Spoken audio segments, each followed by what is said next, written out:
say, here at Kajun Reseller, you give me an offer and I'll take it with no problem. I got an offer. I got the dollars. Let me have it, please. I got the dollars. Let him have it. You got the dollars? We got the offer? Let him have it with no problem. Let him have it.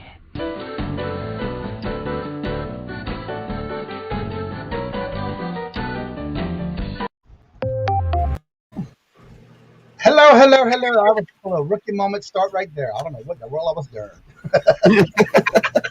So early in the morning on this Monday morning, nice and chilly, 16 degrees here in Massachusetts, and plenty of snow yesterday, added to what we already had last week. And we got more coming in tomorrow, Thursday, Friday, and Sunday. So it's going to be a brutal of a week. Yeah, that's what it's going to be here, too. It's supposed to be chilly. What? Yep. Down in the south, going to be some chilly? Yeah, that's right. How you been doing? How was your weekend? It was good. I got a lot of stuff done. I was really excited to get so much accomplished this weekend. We had, you remember, out of the 400 stuffed animals, I've got maybe 60 left. So, yeah, I've got, like I said, quite a bit of stuff done. I got a lot of listings done. I got all my item specifics finished. And, yeah, it was a pretty good weekend. Plus, we had to go get to a new bed. We gave our bed away, and then we were actually given a brand new bed, a $2,500 bed that's got the thing that lifts up and yeah, we have one of those. I love them. Yeah, and last night was the first night sleeping on it, and I almost did not make the show this morning because you talking about comfortable. It was nice. All right, first in the house this morning that gets that pie point is Lucky Charms, Miss Wendy. Hello. And again, I got her on the pie point, so she get that pie point for today. I tell you one thing, y'all been very quick on getting those pie points in the chat once it goes live. So thank y'all so much for going back and watching the video and giving me comments. Yeah. I really appreciate it. Remembering all of that is free. You ain't got to pay for it. We just ask that you do it to help out the channel. Let's see, Wendy group. Item just was listed. It is a rare item, and it's listed for over $200. How long should I wait to send offers? I just added that because I thought that's what she wanted to say. For me, if I had just listed, let's say I just listed this morning, and somebody was watching it, I usually do not send offers that first day. Now, yesterday, Robert, on the other hand, he listed some things yesterday, or it might have been the day before yesterday, and he had like 3 or 4 watches. Now, they sent him offers, which was really lowballing it, so he declined it. And thank God he did, because last night, that same item that 3 or 4 people sent him offers for, mind you, he just recently listed that item, and last night, it sold for full asking price. Yeah. So you might want to take your chances on it. It's up to you, but for me, I wait a little while. I don't do everything on the first day that I list something. That's right. Hello, Melanie, Lightbeam. The finalists, from what I hear from the last 2, I didn't watch Saturday because I could not stay up any longer. I went to bed. But I heard all about it at about 1 o'clock or 11 o'clock in the night when I woke up. I went back to bed, and I heard all about it again the next morning. So, with that being said, I had it right. Yep. Johnny and Trent made the finals. Is that what was on the Saturday show, right? Yeah. Congratulations. I can't sing. I don't know how to sing. And from day one, I always said it was Melanie. And congratulations, girlfriend. Yeah, you know, yeah, I did. I love it though. It was nice the way you tried to pawn it off that you couldn't sing, but I guarantee you got a good voice, girlfriend. Personally sent out offers. Yeah, everybody does a little different. But for me, when it's something I just listed, I do not send an offer within the first day or so. And like Robert did, he didn't, and it paid off for him as well, because I've had that happen before where somebody sends me offers, I decline it, or I don't even reply to it. Yeah. And that way, when I'm selling for full asking price, so, and it's all within the same day. Also, that's like what Melanie said, it depends if you're doing a buy it now or an auction style. I don't do auctions. Hello, Mystery Flipper. Hello, and welcome, Mr. James. How are you doing? So good. What's going on, buddy? Hello. And another one good to see is Miss Thrifty Nana Horton. Hello. We're having some freezing rain and drizzling in Oklahoma. Yeah, that does tend to be a mess. Good morning, Mike. January. How? If y'all didn't see his video Morning. this weekend, we watched his video for it. He was showing how and what his new things he was bringing into his antique booth. Check it out. It was pretty cool. I liked it. Thank you for sharing, Mike. Wendy, yep, Melanie, yep. Yeah. But yeah, it was pretty cool. April, hello, and welcome. Justin, the flipping accounting. You must be busy this time of year. Well, hello, and welcome. Big day for me, finally on managed payments. Wish me luck. I guarantee you, once you start getting into it, You'll like it. I like it. Yeah. Just remember to go back in and make sure you set up all your information is correct. You make sure you go in there and set up how you want your payments to be given to you. You can do it daily, weekly, bi-weekly, monthly, however you want. Every 2 weeks, you just set it up the way you want. So yeah, this weekend I wanted to kind of wait a little bit. Everybody else was coming in. My weekend was really good. I did Saturday morning. I finished all 38 drafts that I had from Friday to Saturday. Mm-hmm. I did all that. Then I had another 30 that I did, pictures and listings and drafts, and I get all that done yesterday. And so today I've been doing some morning videos this morning on how I'm sourcing, because we took a break Saturday and we went down to Rhode Island to have a road trip to do some shopping at some Savers. Yeah. Shops we have up here. And we had a gathering with Miss Carol at Carol's Creative Corner. I love buying from her in her auctions because I have to not have to worry about paying shipping, because it's free delivery, because we meet up, we exchange things with each other, and then I get my stuff. I don't have to worry about paying for shipping. And then we went to 2 Savers. Really good stuff. There was a lot of people, but the first one we had to wait outside for a little bit, but it wasn't long. Of course, I had my gloves and my hand wipes and my mask and all that good stuff. And everything that was marked with a yellow sticker other Saturday was half off. So I only found one good thing that was, and I'm working on that video as well today. I already have half of it done. I got the other half left to do after the show today, so I can knock that out. But anywho, really good finds. It was funny because Miss Carol was going through the store and we were going through the store, and as we get to the register, we're talking about what we found. And she says, "Wait a minute, I didn't see that." But I look completely for things that are sealed, especially in the game section. Especially when there's so many kids around playing games and stuff with all the stuff that's in there. I don't like that, but I don't miss the toy section. And so when we went to this first one, it had a couple of games that were sealed. And those are the ones I like, because I go to source them and they're really good, over double my money on those, that's for sure. And so I definitely picked up a couple of those. Not too much, but I did find some hats, some really nice hats. I don't do too many of those because sometimes they usually look expensive, but these are pretty decent price. Then we had lunch together for the first time since all this started over a year ago. It was so nice to get into. We went to Applebee's, and they had it really nicely done, where they had these, the boards you see in the yards for campaignings for different elections and stuff. Well, they had these walls set up in that type of material between each of the booths.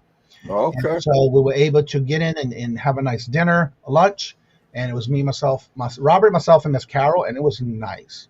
And then we went to the next one, and we went back to another Savers, and I wound up getting a lot there as well. So a really good weekend for sourcing. I enjoyed it. It was good to get out. That's good. Yeah, that's awesome. Had a good bit of stuff. My second one, we had 20. It was $50 off your first $50 on the first $50 you spend. I'm sorry, 25% off on the first $50 you spend, and I wound up getting a lot. It was like $101 for that stuff I bought. So I'm looking forward to getting those listed or in my antique ball. That's awesome. Yeah, it was good. I liked it. I agree with Kajun. I like. Yeah. Let's see. You will find January House is a great program. It's a great program, just taking into consideration the slight pay delay. Yeah. And again, it does take a little while, but again, you will get notifications when they do send it to your account. Thrifty Junker, hello, good morning. Good to see you. Good morning. Forward to going back to work today. Oh, no, I heard you said that this weekend. Well, at least it's a good thing you got a job, because a lot of people don't. Yeah. Perlini, hello, good morning. Speaking of Miss Carol, there she is. That's Thank right. you, I love being with you and Robert. That was really nice to be able to spend the day with y'all. And I have 2 videos that I've been working on, and one of them is all about Miss Carol and Mr. Steve. So that's gonna be one of my sourcing videos that I'm getting ready to put out soon this week. Yes, I do have an eagle eye. My employees used to hate me because I never missed anything. And I just mainly do a scan, and when I see something that's sealed, I grab it. That's a good sales for me this week. Yeah, good to hear. Robert's done really well. I kind of asked him a couple of things this morning. He's at over 40 listings already, and he just started 2 weeks ago. He's got over 40 listings, and he's already got 11 sales, and he has 3 watches today on this morning. So he's been doing really well. Thrifty Pickerz says, good sales for me this morning. Oh, no, a video. Yes, a video. And so I'm working on that. I'm almost done with that. And then I got some more listing and drafts to do. So I'm getting caught up with all that. And then I got to get my stuff ready for the booth. Now we're going to have some snow again tomorrow. So I'm not going to the antique mall tomorrow. Hopefully I can make it Thursday, because for Thursday should be a good day with hardly any snow, I hope. Because I need to get out there. And I don't like to drive in all that slush. Yeah. Nady Pie. Hello. Nady Pie trinkets and doodads. Good morning. Yes, Robert's been doing really well. He just started, like I said, 2 weeks ago. And he's been listing every weekend. And he's got some sales. In fact, this morning he's got 2 going out. He had 1 Saturday. So he's having almost a sale a day. That's awesome. He's got 11 drafts ready to go up that he did this weekend as well. I think he did all that yesterday morning. Yep. Him and I both worked all weekend on that. Trying to get some stuff done, get it all listed, that kind of thing. Yeah. So what's your plans for the day? I'm going to try to get some more stuff listed. I'm going to, I've got some videos to edit, which is good. I hadn't really got a whole lot of videos uploaded lately, but I've got some that I need to work on. And I've received a box in the mail that I'm going to have to video me opening and do it that way. So I'm really excited about that video. It's going to be a lot of fun, and everybody's going to get to see it. So, yeah. You got a package that came in the mail? Yeah. Cool. Yeah. Somebody sent you a care package?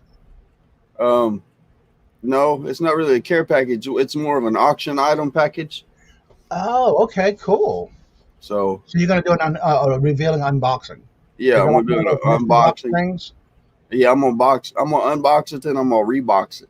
Ah, so, okay. Yeah, it's going to be a lot of fun. Oh, one of those videos. I know what it is now. Yeah. Yeah. It just dawned on me because I knew you were getting it. Yeah, that's right. That was a squirrel moment. But yeah, I've got that video to do. I'm looking forward to that. And then always make sure you keep up with the person who started it and let them know who you're sending it to. Yep, that's right. Well, at least it's made it around its way to Texas. Yeah, that's right. Nice to see you bright Saturday, Trent. Yes. Well, thank you. I appreciate that. I appreciate it. Yeah, sometimes she makes an appearance and she'll pop in. So. Yeah, I realized that after Wendy of what he was talking about. Yeah. It's okay when he talks about it, but I just forgot about it. I know I'm trying to keep up with it, but I did know it was headed to you. Yeah. So that's going to be so cool. So what is everybody doing this week? I know probably y'all have, I know I didn't, because I stayed in the auction last night. Got some great deals last night. I love to source in auctions. And I have to say, I got some good deals last night. And no, I did not watch the Super Bowl. After the auction was over, I carried myself to bed because it was not. And then again, it was kind of heavy, so I walked my way up to bed. Let me say that. Yeah. I did not stay up to watch the game. I figured in the morning I'm gonna hear it all about it on the news. They're gonna do the recaps and replay it. Yeah. And stuff, so why waste my time? Exactly. I need some rest. Yeah, I didn't watch the game either. We started watching the game, and I think it was like 3-6 or something like that. And I was like, okay, I've seen enough. So I was like, I gotta go. But yeah, we usually call my Robert's sisters every Sunday night, and it just so happened that they were watching the game. So yeah. Hello, mimicking you back by Silver. Good morning, hello, and welcome.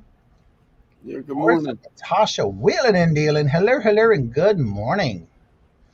So yeah, for me, I'm just gonna finish those videos. I'm looking at getting into a lot of more drafts. I'm almost done with a box of plush. I had some big 18-inch plush. I already started listing those yesterday. I had everything from Mickey Mouse, the troll, a female and male doll, the pink and blue ball hair, some Tigers. I have Winnie the Pooh to do now. Have some Tigers and a lot of other plush that I got to get done and finish that box. So I'm working on it as I can and get it out of the way, get it listed. My goal is this closet right here has half the wall, half of the closet with a lot of dead storage inventory that I'm going to put into the antique mall. So that's why I'm moving into that right now because I want to definitely use that space up. And a lot of it that I plan on having in there is going to my antique mall. Being I started moving into the bigger one this past week. I'm trying to get it completed so I can get that one completely set up. Yeah, that's right. That's my goal for this week. I happened to run across some vintage records that were Disney's Winnie the Pooh, and it also had the little book with it. And I got to looking them up online, and they're selling for like $100 a piece. And I got 4 of them, and they're all different stories. So what I done is I just listed all 4 of them for $100, and we'll see if they sell. I've already got people watching them, so right, that's good. And then of course I want to work on. I'm starting to get one of my orders in from Jerry when I did the last auction he did. I got my first box in, so I'm waiting to get them all in so I can do a video on that one because I'll be unboxing those on a video. Let's see. I have videos to edit and shoot and need to list. I try to go to both my booth on Monday.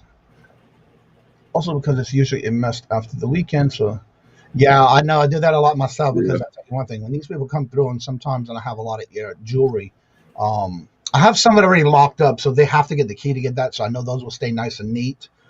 But I have a spin wheel display, and for some reason, every time I go every week, a lot of the jewelry is just sitting on the shelf or it's fell on the floor.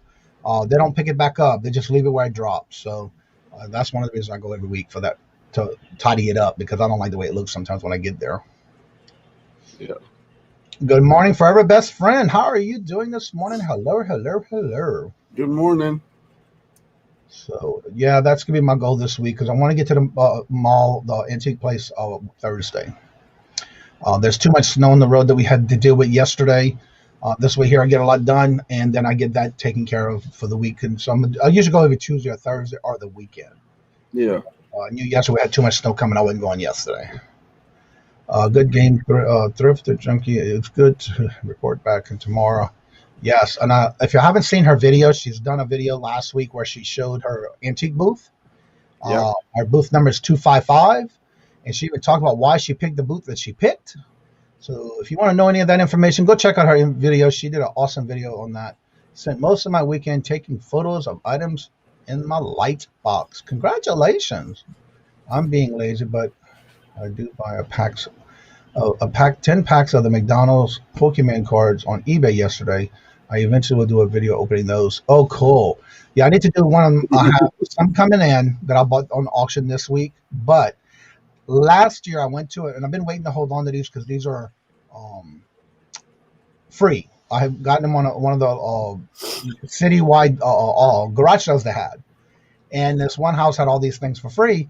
And they were in binders, they were in bags, they were in loose, but most of them all together in a bag of some kind. And so I put them all together in one container, and that way I can start looking at it because I've been hearing a lot about some Pokemon cards going for good money. So I want to check it out and see what I got because I do have a lot of foil ones. Yeah. So I definitely want to check those out. That's right. I think my cousin's supposed to be coming over here today to help me out. We've got cool. Quite a bit of stuff that we're going to try to accomplish today. I'm going to sit down and show her again how to run the computer and go through eBay and kind of set it up and get it to where she can function the eBay computer while she can do the research and stuff while I do the listings and all that kind of stuff. So, and plus today is our special day at Goodwill. If you go into one of our Goodwills that I like shopping at the most, we actually get the tag sale. Like it'll be pink and blue and yellow and blue or whatever colors, and whatever tags it is half off. So we like going there, and I think she's supposed to come back tomorrow, and we're gonna go to our little thrift store that we like to shop at. So Yeah, we were surprised at how busy it was when we went to the Savers up here this weekend, but it wasn't hard to get in and get out. We were able to move around with no problem. Everybody basically kept their distance, and what I like about it is that, of course, well, let me just say, most of the people were following the arrows up and down aisles. Yeah. You always had those that just didn't care, just did what they wanted to do, but that's everywhere you go. Right. Do Yeah. you have any coin collectors or channels that I should check out? There is several coin collect. If you go into the search bar on YouTube and put coin collectors or coin videos, collectors coins, you will see there is a lot. So there's just a few that I do watch. Robert's more into that than I am, but every now and then I do watch a few of them. I don't really deal in coins.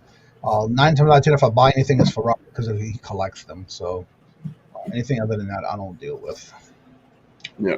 If I got current, I'm going to spend it. Yeah. That's what I am too. Turn it into some other profit. You know what I'm saying? That's right. Make it grow. Yeah. Absolutely. I don't like keeping any money in no darn binder and little collectors, little files or whatever you call them, little things. No. Yeah. I know some people do, but that's not my thing. I'd rather turn it around and get more money back in to spend more on other items that I can use and sell. I just called my D's up the street, going to go now, and they have them. Oh, cool. All right. Awesome. What did I miss? Something I have at McDonald's. That's something we said earlier. The McDonald's Pokemon cards. Okay. Going through the 9th. Oh, cool. That's right. I did see that on the news. You're right. Well, commercial. Let me say that. So yeah, I actually this weekend, I picked up some bags of McDonald's toys, still new in its pack from the 1990s and late 80s.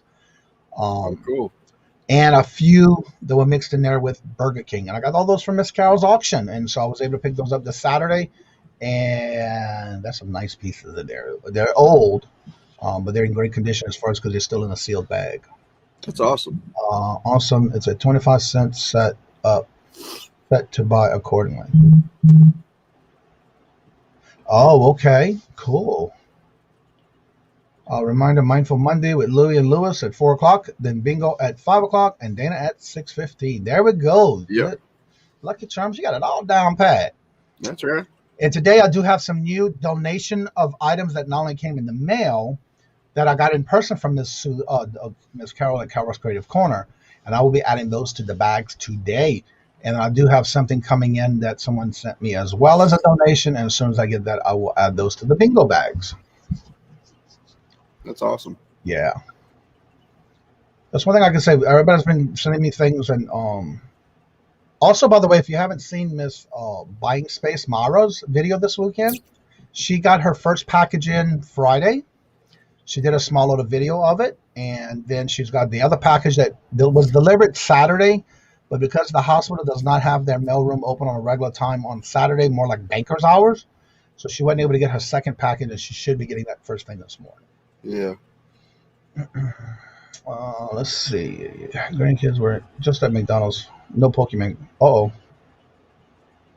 I wonder if it's at selective locations, maybe. Let's see. Melanie says, question. When you're going thrifting, do you go with a price budget in mind or amount of items budget? Do you just randomly pick up wherever? In other words, you have a $100 budget or 50 cents in mind. I don't set a budget. I just look at it this way. You have to spend money to make money.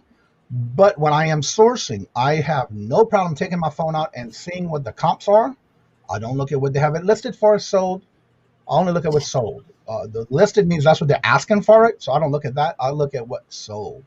And I never go in with a budget because I usually make sure that anything I do spend is going to make me double my money at least. That is my motto when I'm sourcing, is if I can make at least double my money, I don't mind getting it. If it's something that it's not going to make me much money, it'll stay there. So I don't know about you, but I don't go with a budget. What about you? Yeah.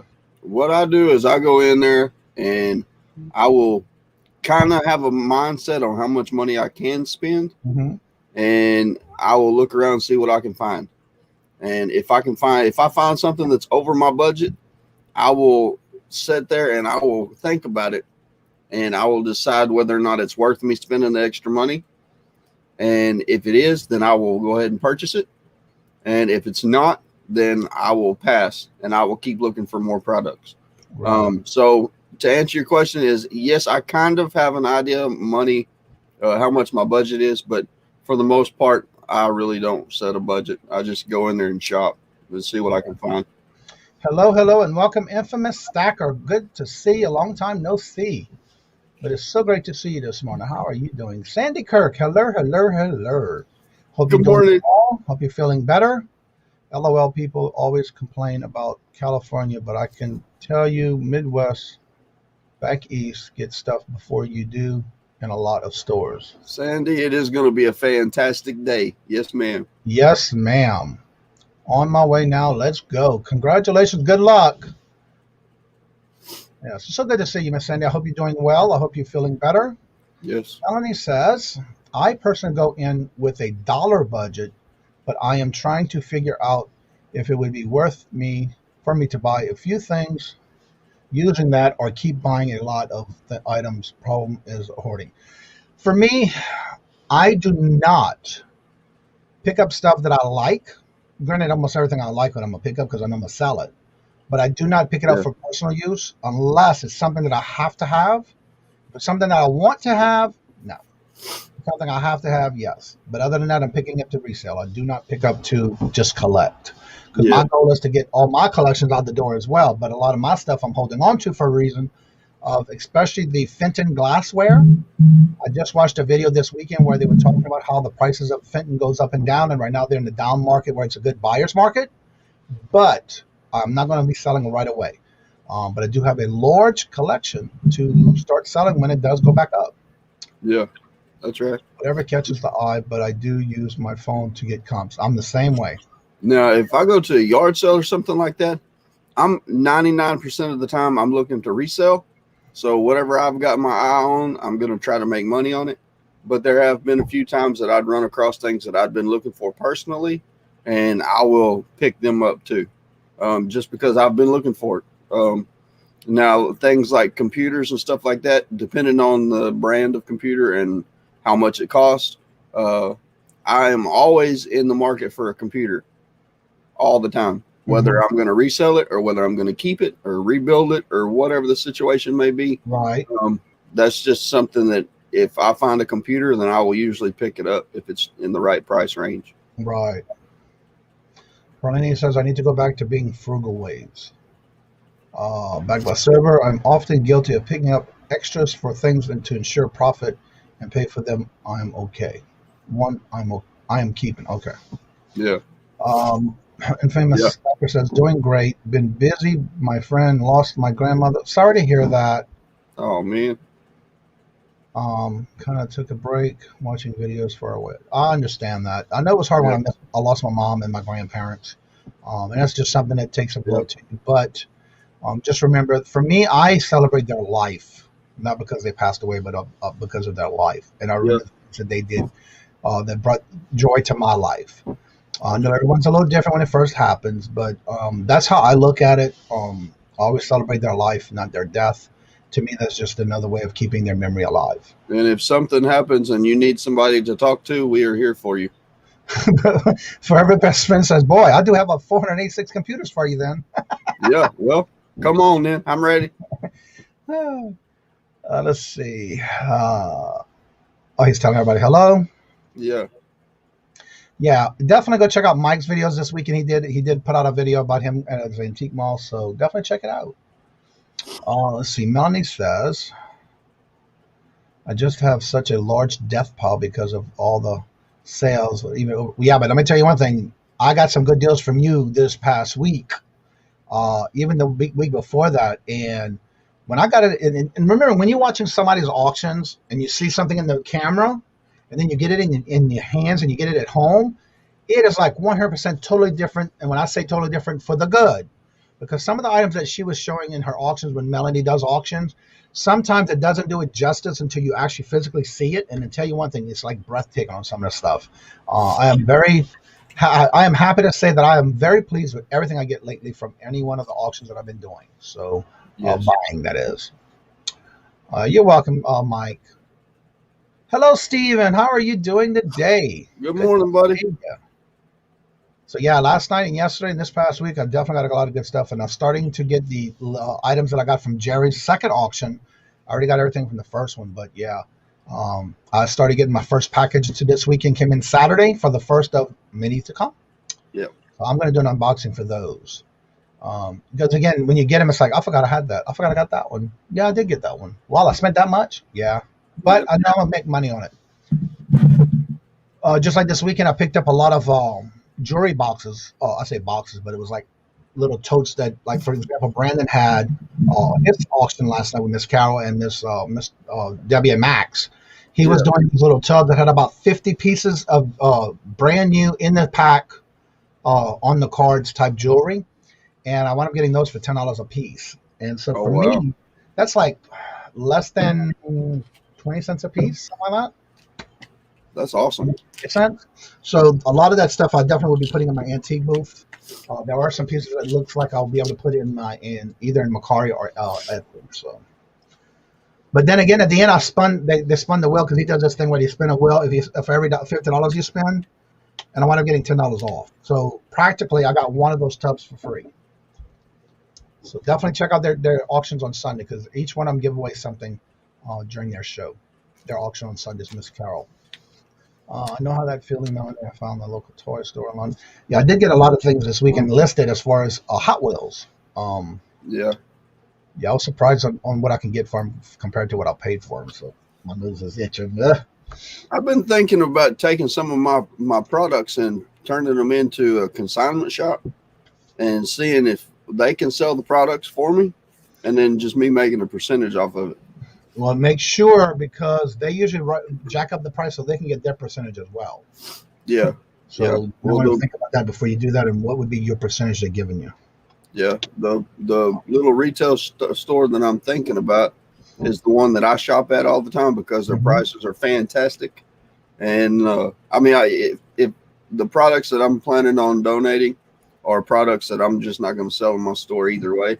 So yeah, I was either going to donate them or I may turn them into the consignment store just to see if they'll sell. And if they do, great. If they don't, great. You know, it is what it is, but Right. we'll see. All right. Where did I see this at earlier? He, Infamous Stackers talked about his grandmother passing away. She was 98 years old, still driving, going out dancing 3 nights a week. Wow, that is what you call productive. Yeah. Did not expect the grieving process to hit me that way. Yeah, it can be hard. She died of the COVID. She is coming home today. Oh, my grandmother doesn't have it. Well, that's great to hear. Yes. That's awesome. Wow, that is a great deal. Others, it could be a nice turnaround. Hard to, yeah. And again, some tries are hard. Hello, Bemis. Welcome. Hello, hello. Let's see. I'm in consignment shop. And how is it in your consignment shop, Steve? And by the way, the link is at the top of the chat if you'd like to come in. What's going on in your end over there? Sound like it's raining all of a sudden. It sounds like it what? Hold on. Yeah, it's coming from you. It's sounds like it's raining. Let's see. I found out Probably is. what they do with the no sale or no longer sale, simply because a lot of products they'll be giving away. So you might want to check that out with your consignment shop. All right. See what they do with no sales or longer sales. Flipping Nurse Betty, hello, hello. How are you doing? Good to see you. Anyone or any of you or anyone finding the shipping prices are showing up to the customers extremely high, but it's much lower when you go to look it up your item on the eBay store. I've noticed that this last couple of days. Yeah. I don't know what's going on. I know Robert had that same issue this weekend, and he had to, of course, the person paid way more than they should have. So he definitely refunded the customer after they've paid their item. So you may want to keep an eye on that and offer a couple of dollars or whatever, depending on the difference, back to your customer. Yeah. My consignments too, and you and your family. It's a blessing that it's filled the law. Okay, they're talking about Steve there. It's good about 10% what they get. It's good 10% of what they get. So yeah, just try to see what their comps are and what they get out of it for what you're giving them as a consignment piece. Right. Yeah, absolutely. And that's like anything. You definitely got to do your homework and check out what is going on before you actually jump into that kind of situation. Yeah. You definitely got to check out and do your homework on it. Well, even if they take 50%, that's fine with me because, like I said, I'm not going to do anything with them anyway but donate them. So if I can make a little bit of money off of them, that would be great. But right, then it ain't no big deal. I guess it depends on what you could bring them to. Yeah, that's right. If they keep it or donate it after, then at least it's out of your way. Mm-hmm. And again, you don't pay for it until it gets sold anyway. Right. Yeah, absolutely. But one of the reasons why I wanted to take that consignment shop is because that's the one that I shop at. And what got me thinking about it was there was a lady that was in there ahead of me in line, and she had bought some stuff, and she got up there and she's like, "Oh, just take it off of the money that you owe me." And so she got the stuff that she was going to resell for free, or the stuff that she was going to keep for free. Right. And I mean, it was a good idea, I thought. So, how are you doing, Louis, the Lone Star Picker? We just got finished talking about your Mindful Monday show on Mondays. Yeah, here you are, Trent. You're turning into Darth Vader with that red backdrop.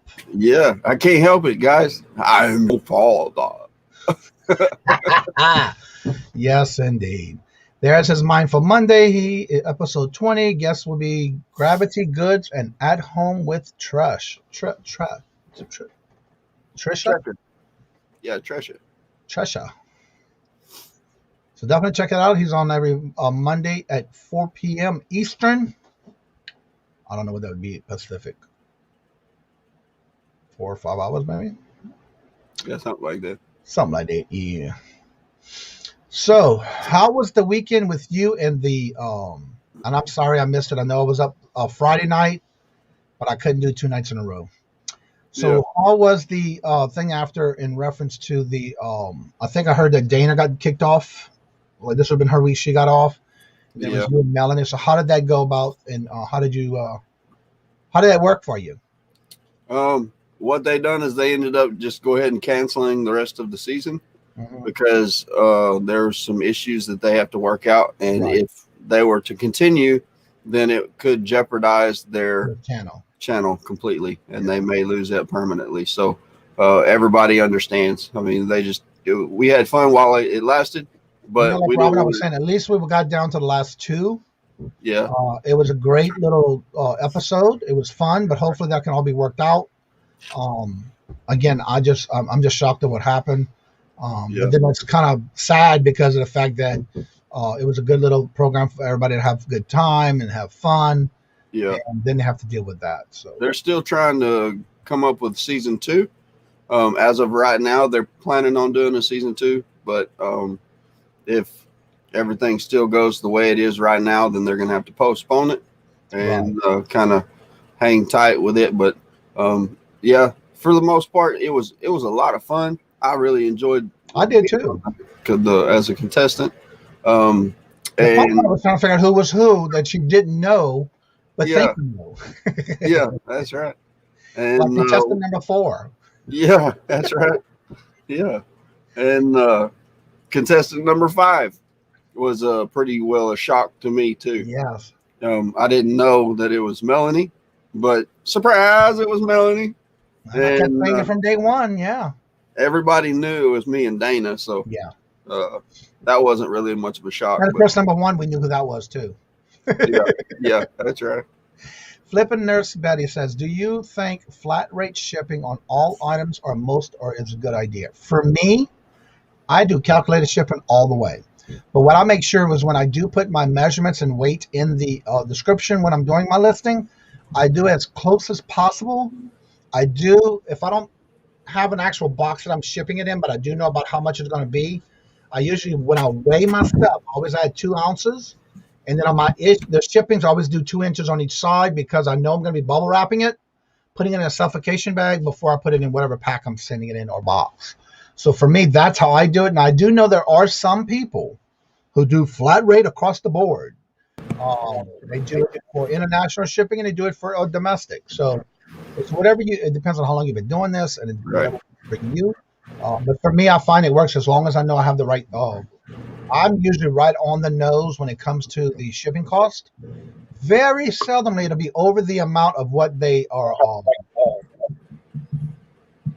Good morning. What's up, buddy? How you doing? You don't give anybody a chance. You just throw them right in there. That's right. I didn't even know I was on yet. I look up and I'm like, I'm here. I just want to. So what Well, I happened? heard you So pop they in, so I canceled the popped whole right show, on huh? Yeah. Well, they only had 2 Good contestants morning, left Trent. anyway. What's up, buddy? Y'all So doing that's all right? my Yeah, I theory just on wanted shipping. Go ahead. Go ahead. No. Finish up what you were going to say. The question was for the flipping nerds, Betty. Do y'all think flat shipping on all items or most of them are a good idea?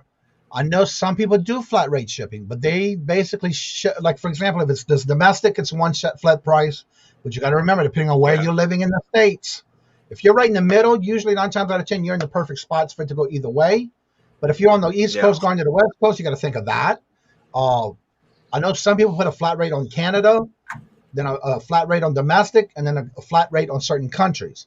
So if it works for you, I try it. But I do know some people do flat rate. I don't. I use calculated on everything. What I about agree you? with you. Like, there's that little wiggle room. If you're somewhere in the middle of the United States, you kind of have that, and if you're off by $1 or something, I'm just like, whatever. It's not going to. I know what I only pay 50 cents for this item and I sold it for $50. I'm not going to complain, but that's part of the business. But the whole thing is, I think the other thing to consider, like you were saying, Johnny, is like, if you're doing shipping and you're not sure, calculating it is a good, close, idea. And usually what I do is I'll calculate it and then I see what it's coming up as.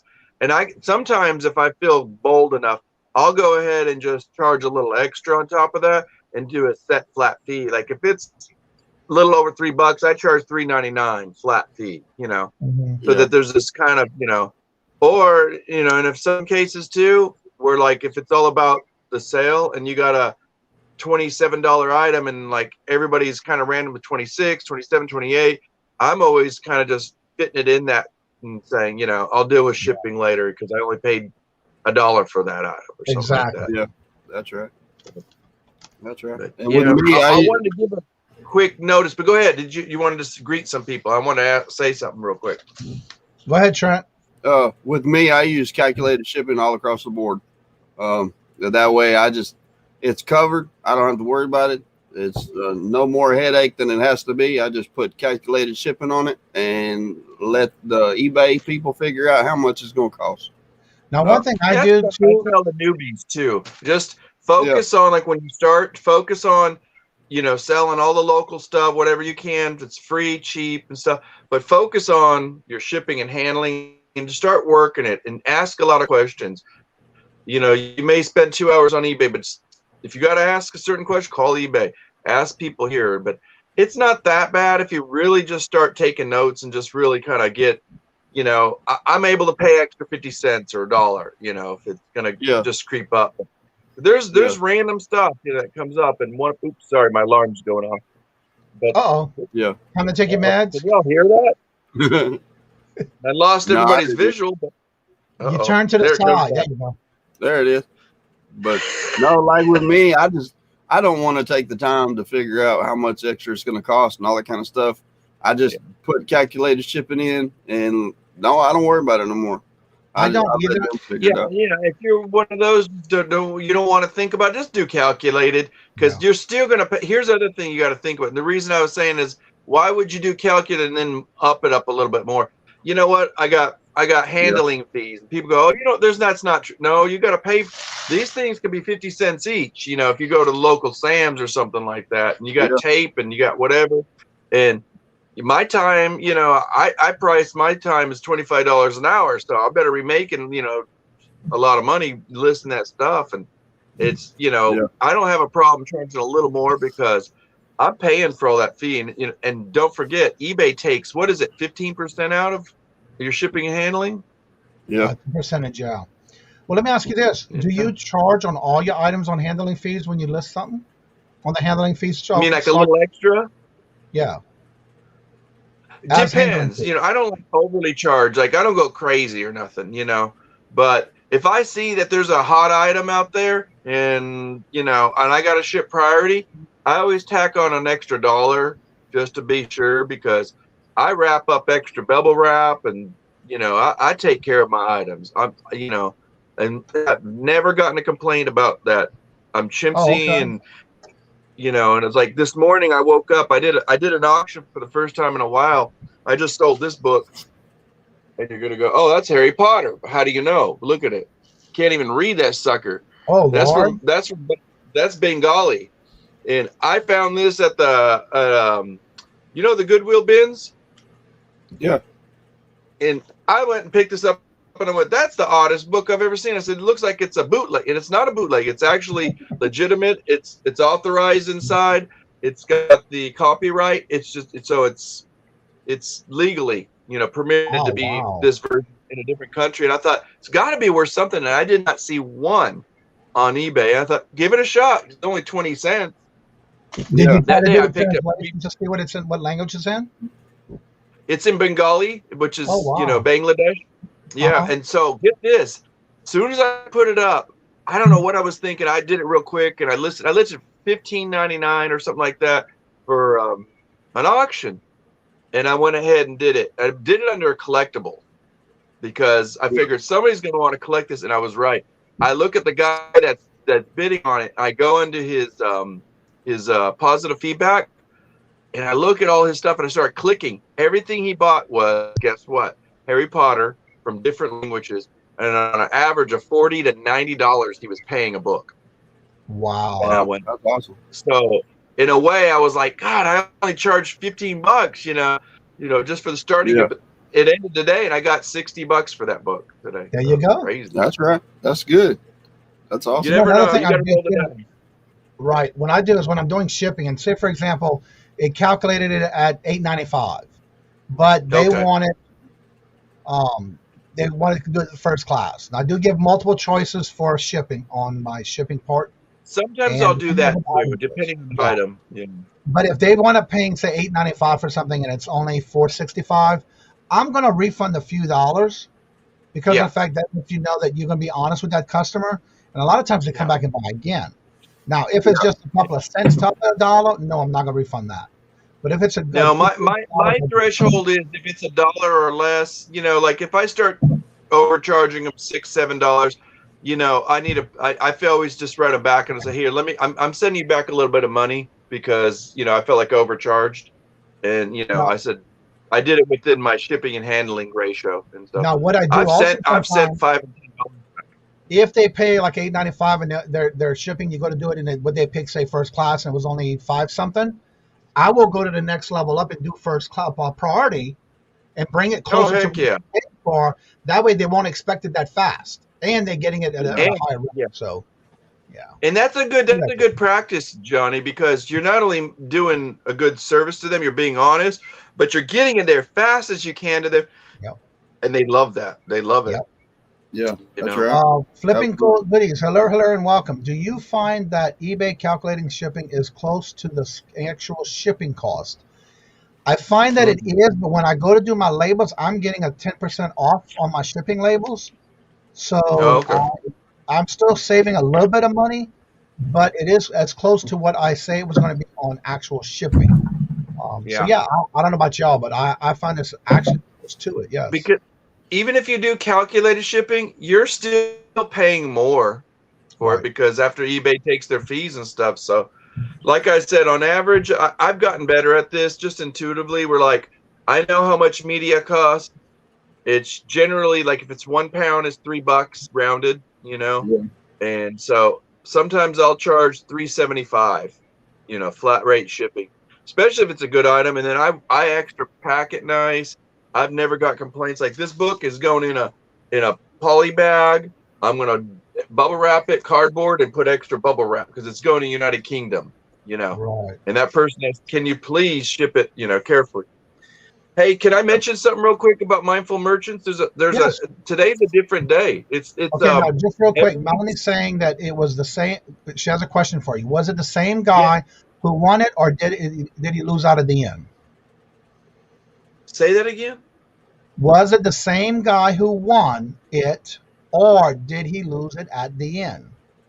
The guy that won an extra special pay. No, he won it. He said the guy in UK woke up at 5 a.m. his time just because the bidding was about to end. And he says he normally doesn't get up that early. He got up, bid on it, wrote me a quick note, said, thank you, please wrap it. He was like, wow, I won. He was surprised that he won. So yeah. Okay, go ahead. Yeah, the same. Yeah. Your mindful Monday? Your mindful Monday? So long story short, Mindful Mondays today is the second, we call this second Monday of the month. And this is called Week 2, Strong 2. So I'm doing a play on words, like week 2 isn't like maybe you're weak or strong, but it's actually the week number 2, second week of the second Monday of the month. We do this thing where we get two guests that are fresh, somewhat new within about a year or two of YouTube, and we're just giving them a little bit of more of a spotlight. And strong 2 reference to 2 people. And what we do is we do a 2-question part on mindful merchants, and that is, give us 2 of your weaknesses and give us 2 of your strengths. And then we talk about it, like how weaknesses are not necessarily a bad thing. It's just a challenge. And how do you want to make your aims and your challenges to reach beyond that? And what significances, that you can make in order to, elevate in terms of mindfulness and your mindful strategies, if whatever's mental blocks that you may have that kind of get in the way of those things. So that it's a new little thing. This is our second one we're doing, and so it's pretty fun. So what we're doing is we're giving each one of them 30 minutes, and they'll come on, and then that's pretty much the show. It's like we'll spotlight them, give them a little time. They're welcome to stay on with a second guest, but it's pretty much just give them a quick little focus. We talk a little bit about their channel, give them a little promotion, but talk about what are your strengths. And I think, and it's also good to look at when I say weaknesses, it's not a bad thing. It's like, what are your challenges? Right. And I think it's a good thing as a reseller. It's important to ask, like, what am I not doing right? Or what is my big difficulty? Why am I lazy? Why am I not doing this right all the time? Well, ask, because the only way you're going to know is try to figure out how to learn. That's it. So today we got Cameron and Tresha today, and they're really good. They're really fresh, new, little wet behind the ears, but they're great. Their videos are better than like most. It's like really good stuff. So they're trying hard. That's good. Yeah.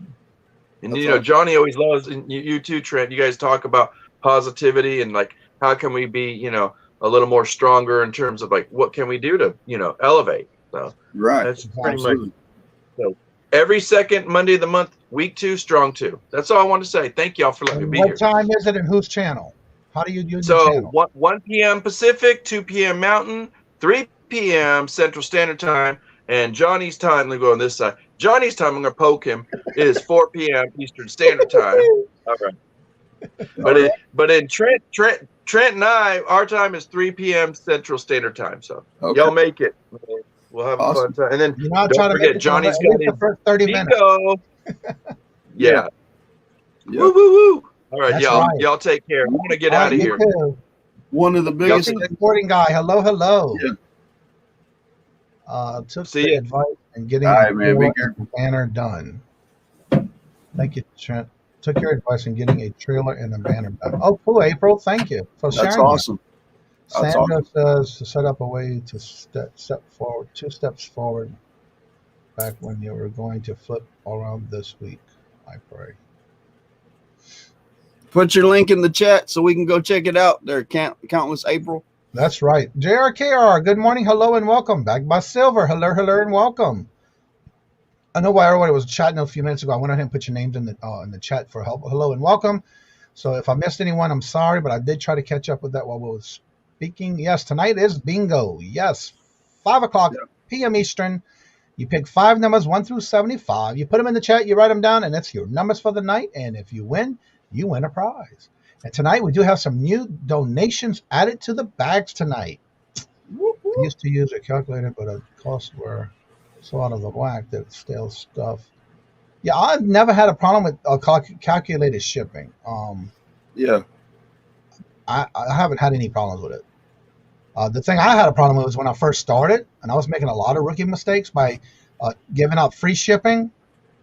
What was I losing there? But I don't do that anymore. Yeah. You That's learn right. from your mistakes, that's for sure. Yeah. There for a long time, I've done a lot of free shipping on stuff. And I realized that people will still buy it even if you don't offer free shipping, if that buyer pays shipping. So it just depends on what it is. Like a lot of the stuff that I've got now, I'm actually charging shipping, and it's better off because I mean I'm still selling just as many products as I was. I'm making more money, so now I'm not having to cover the shipping cost. So All right, I must have missed something because Flipping Accounting says, yeah, Chuck, that was pretty awesome. It was unexpected, but it really appreciated. You got over 100 new subs in that day because of it. Somebody must have gave him a shout out, someone that I missed. yeah. Oh, right here. Let's see. The accounting, I heard Phoenix Reseller shouted you out on the other day. Oh, okay. Phoenix Resale. I know who that is. I watched this. I don't know. Michael says, I use only calculated shipping. You just have to wait and know the dimensions before you listed item. And yes, I do the same thing. I always put in the Yeah. dimensions and the weight.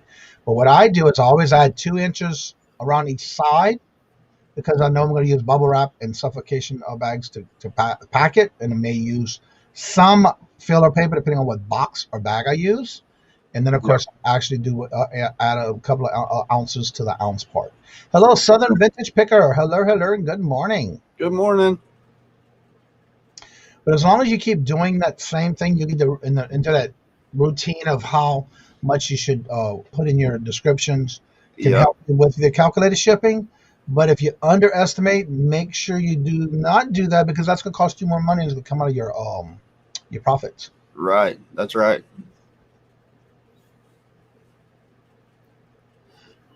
Good morning. Good morning. It's great to see everybody here this morning. Yes, We got 33 in the chat. Woo woo! That's awesome. that's what I'm talking about. Also, don't forget in the chat, the blue box at the top is the link for you to come in if you'd like to talk about your channel, anything you have going on, anything special you have coming up. You're more than welcome to come in and talk about it. Also, don't forget to put your links in the chat because that helps others to check to make sure they're not only still subscribed to you, but because it's free, they get to go and check out your channel as well and hit the notifications that you don't miss out on any content. That's right. Wow, Flipping Accounting, you jumped to 718. Congratulations. That's awesome. That is awesome. And I also like to make sure when you put your links in the chat that I get to check to make sure that I didn't lose your subscription. Because I did that last week for somebody and I didn't realize I wasn't subscribed anymore. So definitely that helps everyone. Let's see, Flipping Accounting. Kajun, Phoenix Reseller Labs is also awesome reselling channel focusing on video games, pawn shops. And he gave me a 30-second shout out in his latest video. Thanks for being helping him. Thanks, and thanked me for helping him. Oh, cool. Yeah, I like watching his channel. I didn't watch his last videos, but I need to go catch up on that. Because this weekend I was listing and doing all my drafts. Went out and had some time with Miss Carol. We went out to dinner. We went out to do some shopping, thrifting and sourcing and that kind of stuff. Yep. Yes, YouTube is good for unsubscribing people. Yeah, they are. Yes, they are. So that's been an ongoing problem too. But that's why I like it when y'all do put your links in the chat so I can go back and make sure I am still subscribed to you. Make sure I also make sure the notifications are set up so I don't miss anything. I like to catch up on the weekends, especially when I'm busy during the week, or just listen to it in the morning when I wake up like at 1:30 in the morning, and I try to find things to watch, trying to get things done. So yeah. Oh, I can't believe I just did that. So that's why I like the idea of dropping links, helping each other out. Also, don't forget to put your links of where you sell at on any platform you might sell on, because you never know when somebody that's new in the community that is looking for places to check out, ways of sourcing, things that you might be selling that they can look for while they're sourcing. So that's another bit important that you go ahead and drop your links to your channels I mean, your platforms you sell on, because that helps others get eyes on your items. You can also save that person's page, and then you can do some shopping at the same time if you want to show some love and support to those who show love and support to you. Yeah. This Bargain Effect Tommy 2.0. Hello, good morning, and welcome. What's up, Tommy? It's great to see you this morning, buddy. Now, also, Wendy's been putting out a lot of videos, so you might want to check her out too. She just put out another one 3 days ago. I got to go see that one. Yo, yep. I cannot wake up this morning. You can't? No, I'm having a hard time. He's driving. Where did he go? Lord Jesus, it flew on here. Where did it go? Right here. All right, that's what it was. There's Wendy's channel. There's JRKR's channel. Let me make sure. Oh, that's our eBay store. I'm sorry. Yeah, I get notifications even when I have an item, a page saved. Like in most of the cases, I do save them on my eBay store. I like watching to see what's being listed, because if I'm outsourcing, that gives me ideas. Oh, that's selling. I've seen this on somebody's channel, or if it's sold, what they selling. That gives me ideas too to look around. That's what I do too. I want to check out other people's channels to see what they are. I'll be on the lookout. They bolo this and bolo that. Yeah. And I will go through and I'll be like, all right, I seen that they were selling this, and oh look, here it is. So and it's only $1. So of course I'm gonna pick it up. Exactly. And the good thing about it too, you get to do some research on different platforms, and that way you can see what is selling. Because again, 9 times out of 10, you can also see what they sold. Yeah. If it's an eBay account that you they get your link for. Let's see, filming guys, YouTube dropped me back under 200 again. Check it out for yourself. Still subbed. Let me check it out. Right here. Yeah. I'm still subbed, but you're at 195. Ouch. Yeah, we got you over 200 last week, I think it was. That is something else. Marlene says, me either. I got a runny nose, not feeling too great today. Oh, sorry. I hope you're feeling better. Tell me about it. I woke up with my head's pounding, my sinuses are running, and it's one of them mornings. Paul, I seen that a couple of minutes ago. Paul's in here?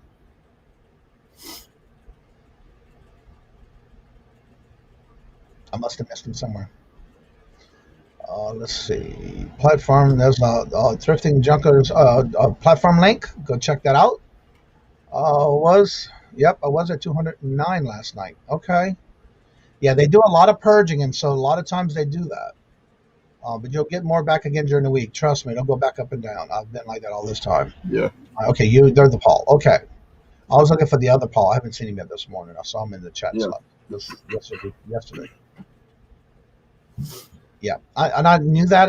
I was thinking of another Paul, another smart one. So yeah, I got excited this weekend because I was able to finish. I had a sale going on this weekend, and I wound up selling some good things this weekend. But I've been selling a lot of albums, and the albums that I've been selling was from a lot that I got from someone online on auction. And this weekend, I sold 2 more albums. Now, the thing I didn't like was one of them, somebody sent me an offer. And this is something that you may want to think about, especially when people are sending you offers. Be aware, because this weekend I had that happen for the first time ever. There is an offer that came in. I have some sealed albums, 40 vinyl, 33 and a half albums, still sealed in its original packs. Now, this particular item I had listed for $168. And I ran a sale this weekend, and it came down to I had a 30% sale going on this weekend, and it came down to like $116. Well, somebody sent me an offer for $100. I said, well, I'm already in the profit. I already made $508 over my cost of my goods for that lot. Sure, why not? I'll take $100. So I accepted the offer. Then the next thing I get an email stating, I really like this album. It is a rare album. I haven't seen it before, and I really want it. But when I got to that I can't pay you till the first week of March or maybe the last week of February. Can you hold it till that time? No. This is not Banks or Us. I don't do. Right. If you can't do the payment I do offer payment plan layaway. If you go through PayPal, I do offer that part. But that's going to be between them and PayPal, not me. I should get paid up front. Well, anywho, I went and stopped. I didn't accept it. I went through and I added the comments as far as why am I canceling, because I canceled his offer. Yeah. And then he did that. I said, no, you can't do this to me. So I went through it, and as you go through it and you go to put that reason why, I put it that the buyer canceled it, because you're not going to take an item of mine and make me hold on to it for you for over a month, because I don't want it. So guess what? I reported it, and then when you go to hit that comment, it brings up another box, and it says, why did this customer want to cancel? And there's a couple of little check marks, and that one check mark says that is the customer asking for arrangements other than what you have offered for eBay, or asking you to hold the package. Yes. That's the one I checked off.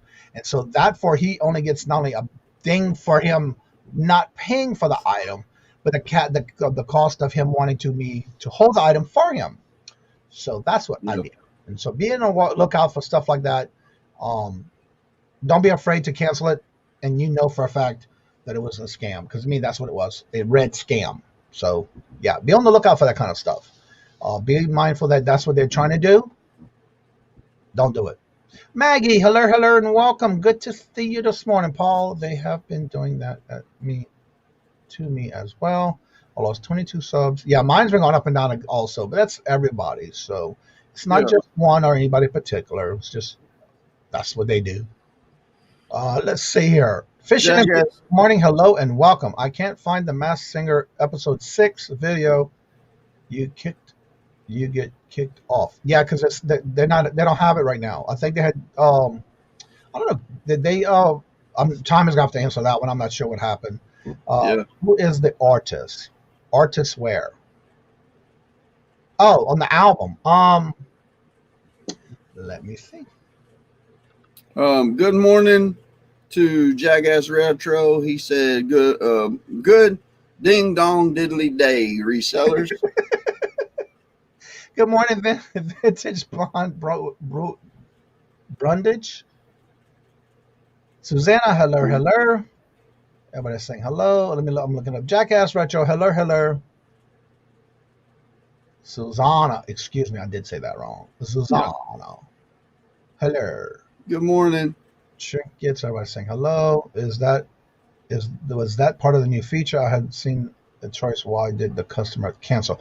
Yes, what I did was when I did the part of the customer canceled, and then right after that another box came open, and there was several check marks of boxes that you had a choice to pick from, and that was one of the choices as far as if a customer wanted to have you hold their item for a length of time and didn't pay right away, because that's what I have set up in my account, and yes, it did come up that way, so you may want to check it if that happens.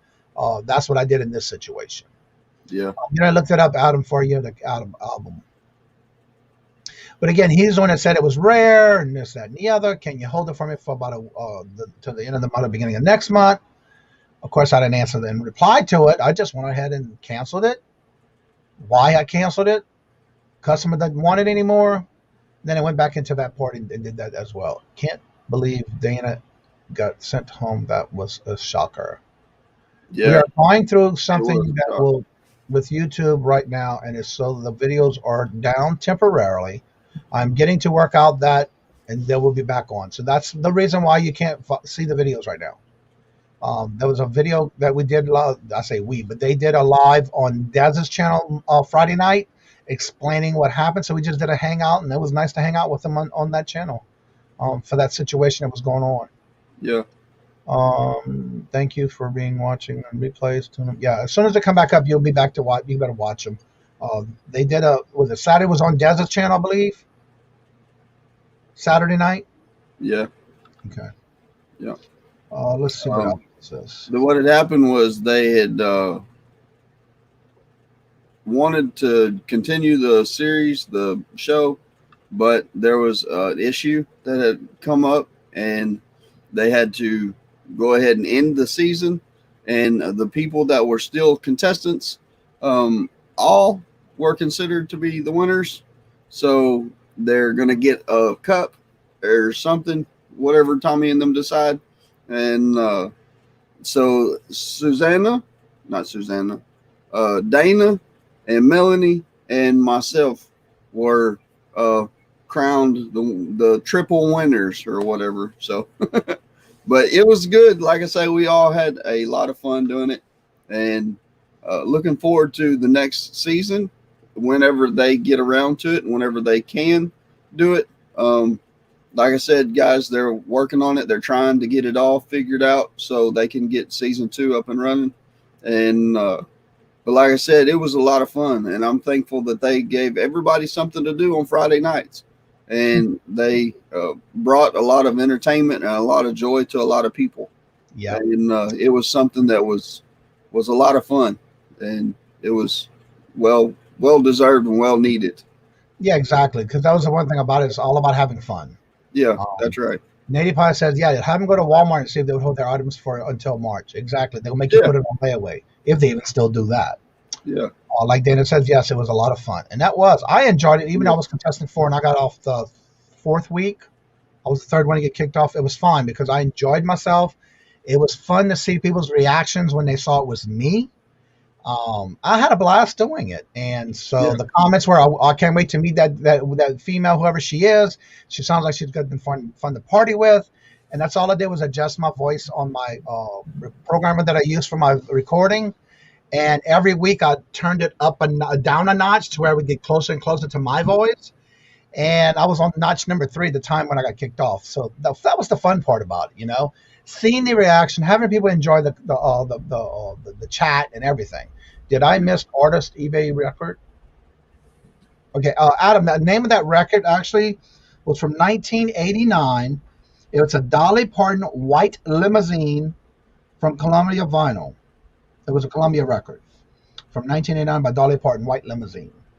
But anywho, the point was I had it on sale this weekend, and that person decided to send me an email after he asked for an offer of 100, and I did take it, but then come back and ask me if I can hold it till March. No.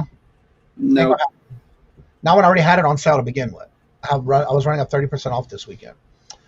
Trying to have a good voice, Johnny had a good voice. Wait, trying to had a good voice.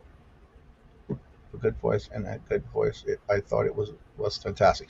And again, like I said, I enjoyed it. I had fun doing it, and I was really when I go karaoke in a bar or wherever, I usually go karaoke back in the day. I used to be able to drink a lot and I can act like a fool and sing my butt off. And when you're doing it with no alcohol and you're just getting to have fun with it, again, I had a recording of my camera facing a mirror in the bar, our bar in the basement here, in our home. And as a mirror, I think it's a Bud Light or Budweiser mirror display. And I had the camera facing it, and I had to make sure I released the picture from the audio, because if I would have sent that in and Tommy would have used it, you would have seen me in the mirror. So that's why I had to do that. And I had fun doing it. So, and I do have a karaoke machine with plenty of discs, different CDs, and of course we also have it on the Wii. Yeah. Should both of you have a great question? Well, thank you, Sandy. It takes a while for me to get back into use of things, but I enjoyed it. I had a great time. And the biggest reaction was to see, especially Dez's face when she saw me, and when the camera opened up me in the background. That was priceless. That was my biggest thank you, priceless situation with her. Yeah, that's right. Good morning, Patrick. Good morning. Good morning. How are you doing? Hello, Patrick. Good to see you. Love Hollis, hello, and welcome. Yeah, good morning. So yeah, it was something that it was a great, enjoyable where everybody can get together and have a good night every Friday night. So it was something that was grateful, and hopefully this continues. Hopefully that all the issues that Tommy's having will be cleared up enough to where he won't have this happen again. Right. It's just haters being haters, is so I look at it. Yep. So we're all having a great time. Always laughing and having a good time in the chat. So it was something good to be able to go to, because I usually go to bed early anyway. And that was one of the nights I definitely stayed up. And it was good to stay up and have fun. Yeah. Yeah. I had my own cocktails in my house and didn't have to drive nowhere after it was over with. Yeah, that's right. Good morning, Record Crate. It's great to see you this morning. And how are you doing, Adam? Yeah. What's going on, man? I'm looking forward to Mara's new video. She should be getting her second package today. Johnny. Yeah. How did you change your voice? Was it natural or edited? What I did was, in my editing, I use a Fimora. In there, you can go in and modify the voice and the pitch and the tone, and you can basically change it higher or lower, And what I did was I raised it higher, but then every week I lowered it down one notch. I think I started at 5 or 6, and I came down each week to one notch. And that's part of your voice, what you call that, equalizer? Yeah. Sorry, put the wrong link in earlier. Oh no, let's see what this is. Let me see if I'm still subbed. Yep, I am. Ooh, do I see a new video? 4 days ago, I got to get caught up. So yeah, definitely had a good time with it. That's what it was about. Having a good time, being able to hang out with everybody in the chat, just have a good time. Was there a copywritten violation for the Masked Singer? That's totally different than what happened. Record Crate, and they're in the process of getting that taken care of. Somebody claimed it was, but it had nothing to do with the Masked Singer. But they did automatically start checking out the rest of his videos for some reason. It happened while they were live too, by the way. Yeah. Let's see. Value Reseller. Hello, and welcome. Good to see you. How are you Good morning. Hey. Sandy Kirk in the house. Yes, she is. So how's everybody's day going? What is everybody's plans? If anybody wants to come on, you're more than welcome to come in. The chat link is at the top in the blue box. You're more than welcome to come and talk about your channel, anything you have coming up special. Don't forget, tonight we do have bingo at 5 o'clock, but Mindful Monday starts at 4. Bingo starts at 5. And Dana's channel with the games continuation on her channel at 6:15. All tonight, this evening. Yeah. That's right. Yeah. Now, what do you have going on this week, Trent? Like I said, Monday today, we are going to go do some thrift store shopping. And then my cousin's supposed to be here. And then I think she's supposed to come back tomorrow. And we've got some more thrift store shopping to do. And I'm going to try to, if we have enough time, I'm going to try to teach her how to use the computer and get set up on it to where she can do the computer work while I do the listings and all that kind of stuff, get everything ready for her. And then she's been wanting to get into reselling on eBay. She's just nervous because she don't really have a whole lot of computer skills, which is understandable. There's a lot of people like that. They want to get into it, but they're scared of learning the computer.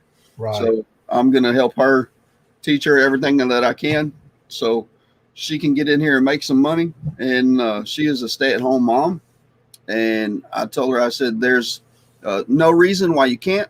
I mean, you can make really, really good money doing the stay-at-home mom and the reselling. Right. And she's like, okay, are you serious? And I told her how much money that I make just staying at home and doing this full time. And she's like, wow, I can make that much money. I was like, you can make more. It just depends on how much effort you put into it. And sky's the limit. Yeah. And she was blown away at how much money that I make doing this. And I was like, yeah, you can definitely make some serious money with it. So right. That's fantastic. And we're looking forward to her learning how to do all this. And not only for me to be able to have somebody here in the building and to have somebody to talk to, and so it's not so lonely, right, but also for her to grow. And yeah, we're really excited about that. So, I mean, so has she ever done any of that kind of stuff before? If this is all fresh to her? She's done a little bit of selling on Facebook Marketplace, but she's never shipped. She's never created the listings and stuff like that. So okay. I'm going to go through and I'm going to walk her through step by step how to do it all. Right. And teach her how to do all of it so she can set up her own account and make her some money. So, well, that's great. Yep. I'm really excited for her. I'm just double checking to make sure I got to check another video to look at. Yeah. I'm trying to catch up on everybody's videos when I see they got new videos just to keep up on them. Nitty Pie is telling everybody hello. Everybody else is saying hello to each other. We had a really good show yesterday on my channel. I had like 28 people in the chat. It was phenomenal. That's the most people I've ever had. And I was super excited that everybody showed up. And I wanted to say thank you guys for showing up. It was a lot of fun. And we had a good time. I thought we had a good time. So, yeah, I really appreciate it. Way to go. Growing and learning is so important. And it sure is. Let's see here. I'm trying giving. She is not really all that much into reselling. She actually works at a medical facility, and she started off as the lady who answered the phones, but she's had a medical background for years, and they kind of found out that she is always at work. She's always early. She does her job, and usually everybody else's job. And so whenever the position came up right underneath the president of the company, then they're like, hey, would you be interested in this position? And she's like, well, it just depends on how much money it involves. And they're like, we'll give you like a $12 an hour raise. And she's like, yeah, I'm interested in it. So she went from answering phones to the lady right underneath the president of the company. Oh, wow. Yeah, she's super excited about her job. She gets to go run errands. She can go to work when she wants to. She gets off when she wants to. She does pretty much whatever she wants to, and she makes really good money. So, yeah, whenever they offered her that position, she jumped on it, and she really does not like the whole getting on the computer and reselling and that kind of thing. So I told her, I said, if that's cool with you, and if that's what you want to do, you do whatever you want to do. So. And she's got to be happy at her job. So yeah, that's very important. She loves her job, and she loves the fact that she gets vacation and she gets insurance and all that kind of stuff. And if you're a reseller, you've got to factor in how much is insurance going to cost for my family. Exactly. And what about vacation? How do I do that? Which with eBay, if there's a new setting on eBay where you don't actually have to put your store on leave, you can actually put it on vacation mode. To where whenever you go, it's called putting it on leave, to where you can actually go on vacation and still make sales and still make money. And you don't lose out on the sales and stuff. You'll just leave the buyer a message that says, hey, I will be back in my store on such and such day. And that's the day that I will ship your packages. If this is a problem, then go ahead and skip this listing. But if you're still interested in purchasing it at this price and you can wait until that day, then whenever we went to Branson, I've made a ton of money while we were on vacation. And people, it didn't seem to bother them in the slightest that they would have to wait a week for me to send them the package. But yeah, I mean, you got to factor in things like that too. So.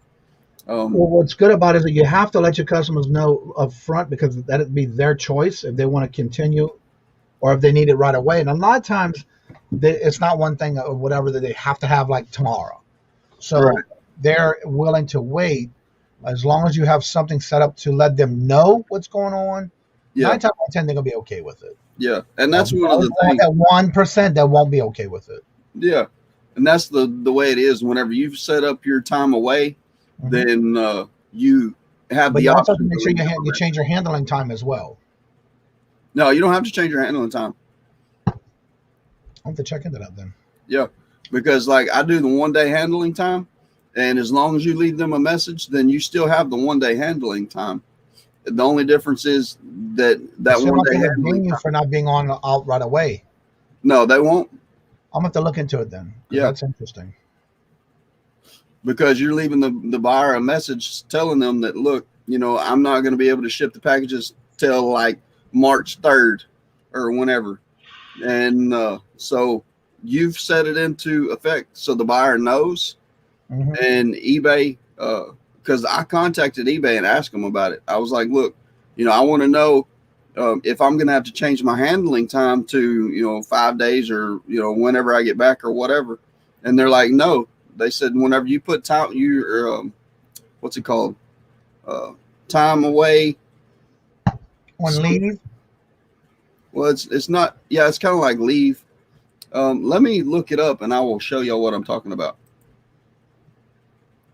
If you go to my eBay and you go to messages,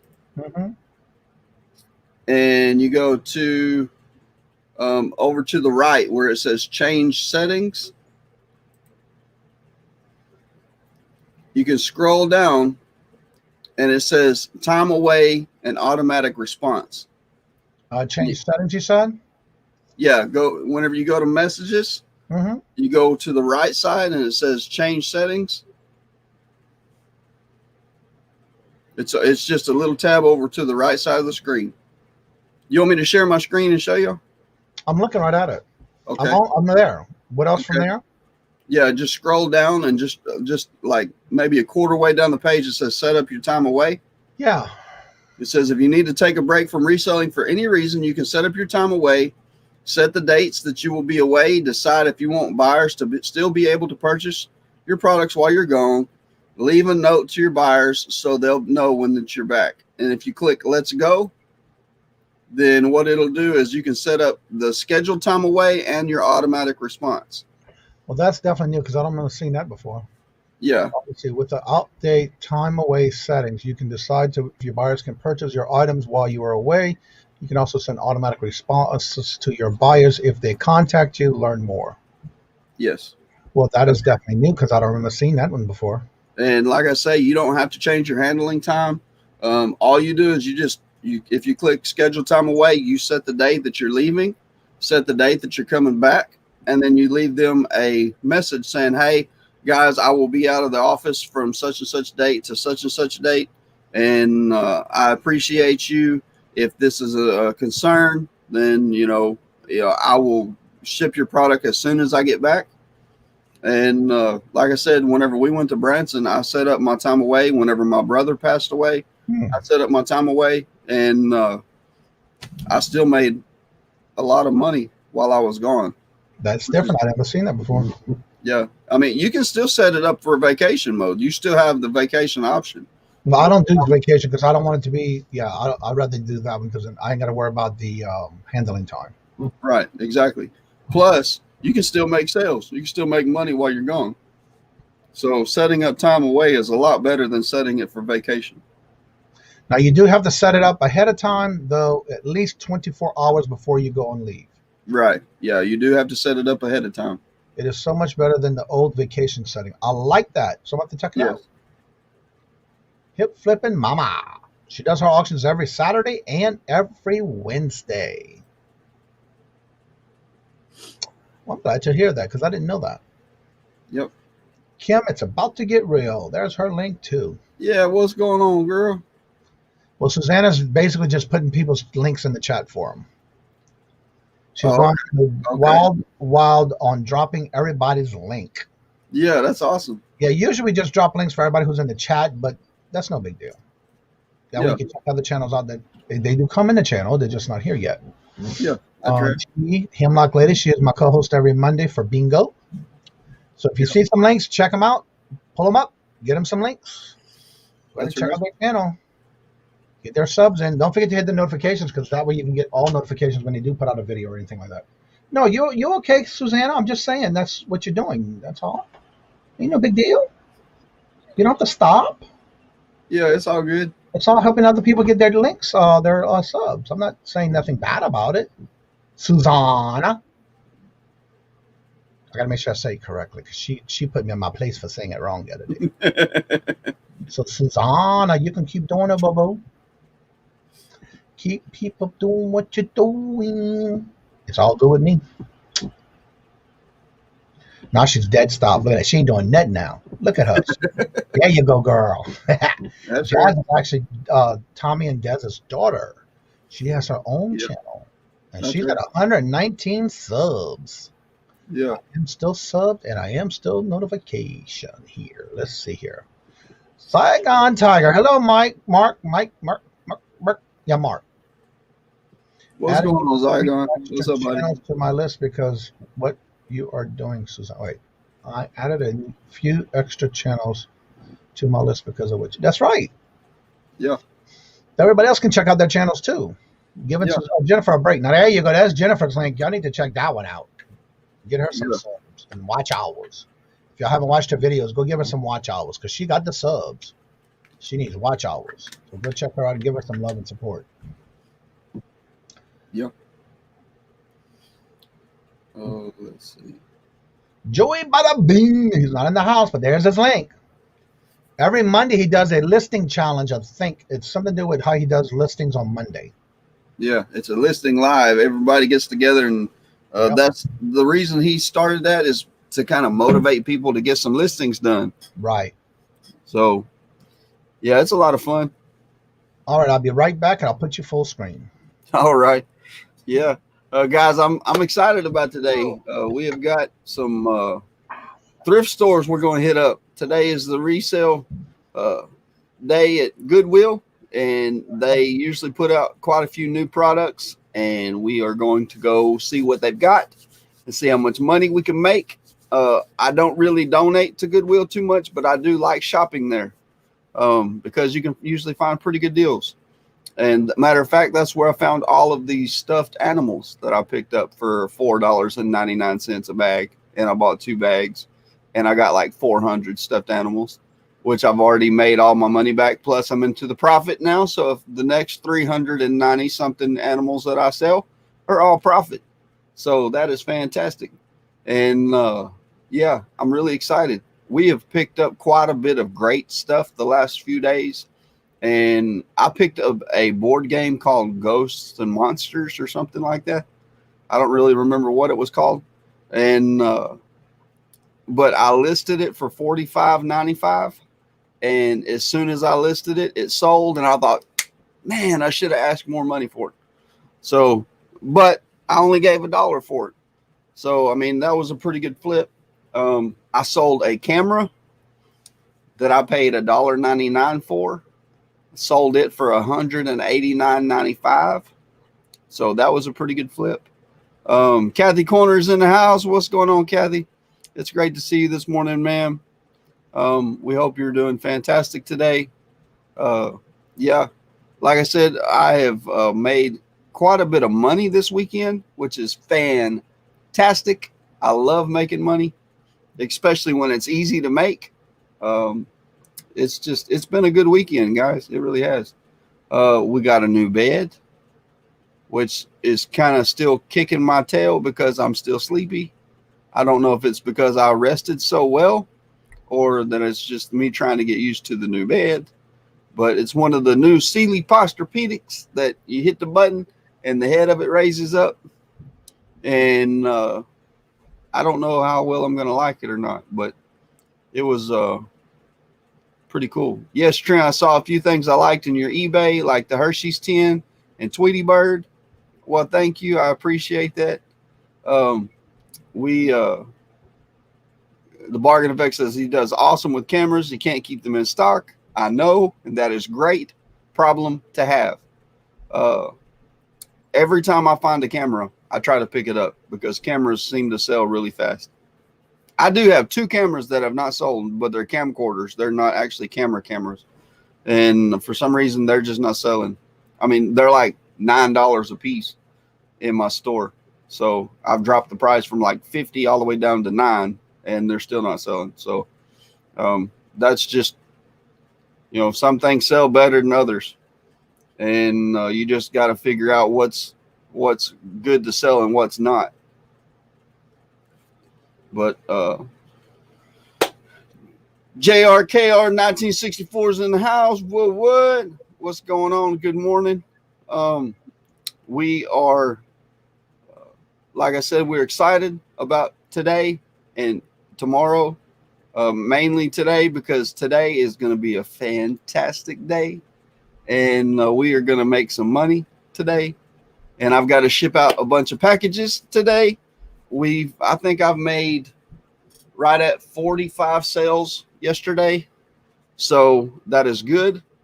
But that's also bad because now I'm 45 items down in my store. I was up to like 350 items and now I'm back down to 300 items, which is a good problem to have, but I sell the products just as fast as I get them listed. So,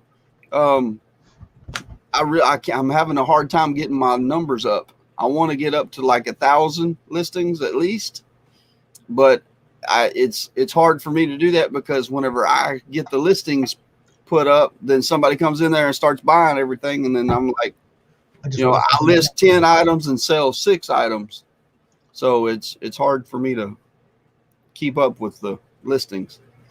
I'm gonna have to list 10,000 items to get 1,000 items in my store. Which Kathy, I haven't seen her in a while. I haven't seen a video from her.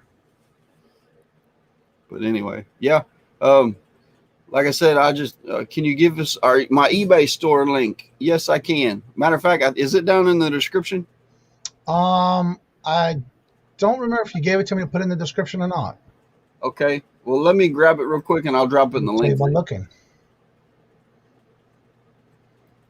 So let me see real quick. I can tell you. All right. Your information I have. Your email, your link for the YouTube, and your code. Both of your channels. I don't have your eBay. You need to send that to me so I can put it in the link. All right. Yeah, because I don't have it in there. I only have what you gave me. All right. Yeah, I can put it in there if you send it to me. Put it in the private chat and I'll add it. All right. Awesome. Let's see. Let me memorize this again. Let's see here. Just me, Kathy. She's putting links in for everybody. Yeah. Listing party event at 9 p.m. Yeah, that's every Monday. All right, guys. I put it in the chat for you. Hello, Kathy's Corner. How are you doing? She's been doing a lot of auctions lately. If you haven't checked out Kathy's Corner's channel, usually I'm going to bed at the time she's getting her auctions. That is a great. Yeah, I got to put up some videos this week. I got some ready to go. That is a great problem to have. Yeah. I would rather sell the products than keep them in my store. Whenever I buy stuff to sell it. So if I list 1,000 products and I sell 1,000 products, then I'm going to go out and find another 1,000 products to sell. So, I mean, that's the reason that I make so much money, is because that I don't never really sit on the products very long. I don't want to buy something that's going to sit in my store for a year whenever I can buy something that's going to sit in my store for a day. So I want to flip it. I want to make the money off of it. And that's the reason that I price it competitively to where I make decent money on it. Like the camera. I paid $1.99 for the camera. I got home, I checked it out, made sure everything worked on it. It was in excellent condition. Why it was $1.99, I'm really not sure. Because I tested everything out on it. It worked fine. And but whenever I comped it, I got to realizing that they were selling for $200. I listed it for $189.95. And I had a couple people offer me, as soon as I listed it, they offered me like, man, I'll give you 160, 170. And like Johnny was saying, one guy said, you know, I want it. He sent an offer to me and I accepted the offer. And then he sent me a message saying, hey, you know, I'm not going to be able to pay you for 2 weeks. And I was like, we're just going to go ahead and cancel the offer because I've got 6 people watching this camera. Mm-hmm. And if I've got that many people watching the camera, then I'm not going to take the first offer that comes. Exactly. So I went ahead and canceled it. Like he said, you can go through there and you can select the reason why. And if the buyer is not abiding by eBay's rules, then legally you can cancel it and it's not going to ding you for your account. Exactly. And Commissioner Pickens wants to know, how old are you, Trent? I'm 38 years old. Bargain Effect says, I do awesome with cameras. I do as well, but I don't put them on eBay. I use them in my antique mall. And I've been doing really well with those in the antique mall. Yeah.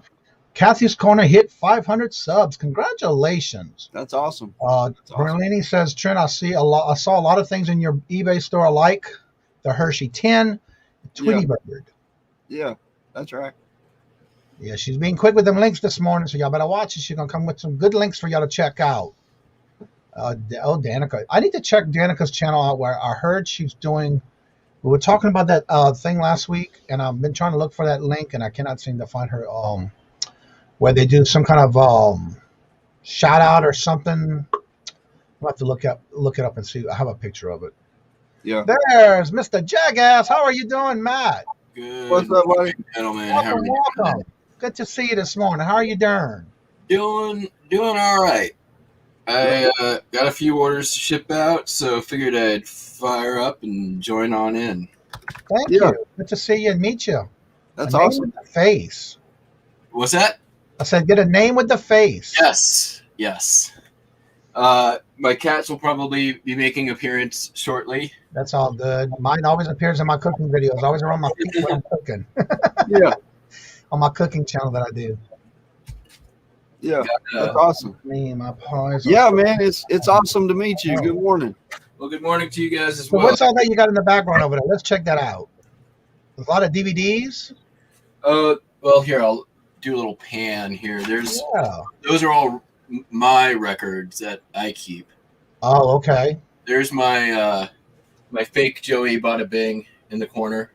Yeah. Yeah.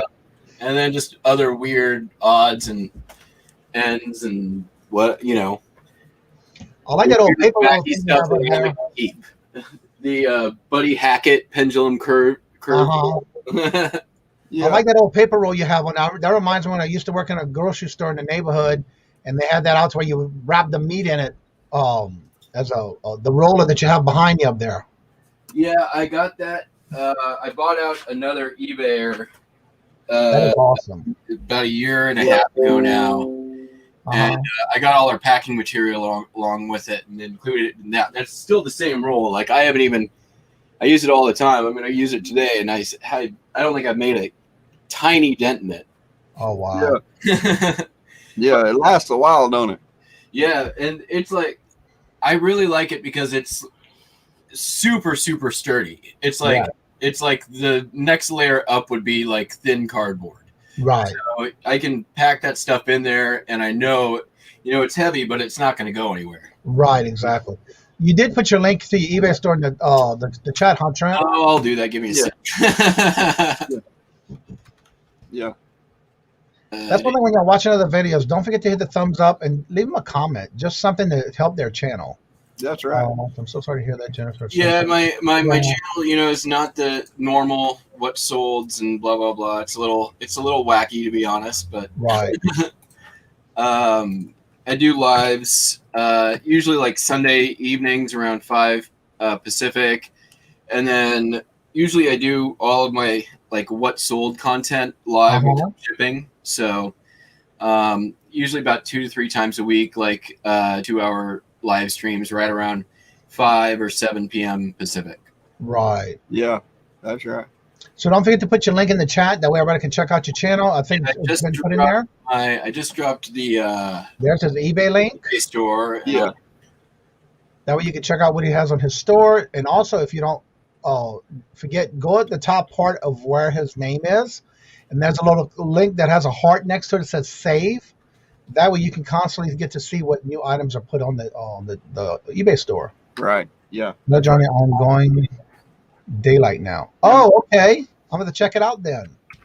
I'm definitely a list every day kind of guy. So I am too. I try to get all my links like the night before I leave the eBay room for the next day. I usually try to get all my drafts and pictures done. That way the next one I'll just get right at it. Yeah. Let's see. Trent, how do you find values on Hot Wheels? I have a hard time finding comps. Honestly, the Hot Wheels for me really don't sell that fast. And so I quit picking them up. Unless I can find some red line Hot Wheels, then what I do is I just type in whatever the red line Hot Wheel it is, and I will try to find the exact one that I'm selling, and I just sell one like theirs. I do the sell as. You sell Yes, one Chuck, like that is Jackass Retro in the morning show. So, all right, guys, I'll be back in just a second. Okay. Also, if you're looking to go check out my store, I do have I'll have like 2,577 pieces, items listed on my store, and I do have a lot of Hot Wheels. here's my YouTube. Saturday, but first you need to get them unfreeze. Yeah. Right. I used to use, actually, believe it or not, I had a blow dryer that I used even though I had the little wraps around my pipes, even in Louisiana, I used a blow dryer to heat up the pipes to melt the water to flow through the pipes. So yeah, my eBay store is in the descriptions of all my videos as well. All my platforms I sell on, by the way. I had another epic garage sale run last Saturday. Video coming soon. I'm looking forward to that. And I heard you talking about it. How did I come up with the name? Well, I didn't exactly come up with it. It was given to you. I've been an attendee or participant in a festival in the Nevada desert for the last 8 years that you may have heard of. It's called Burning Man. I've worked for the organization for most of that time, and it's kind of a community that's pretty snarky in their sense of humor, and very prone to memes and nicknames. So it came out of that community, and when I realized it was not something that I was ever going to be able to get away from, I decided to take ownership and steal back the power.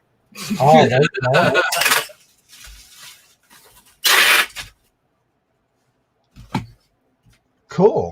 That question came from the chat there. So yeah, right. It's a much longer story than that, but that's a nutshell. That is the condensed story, right? Yeah.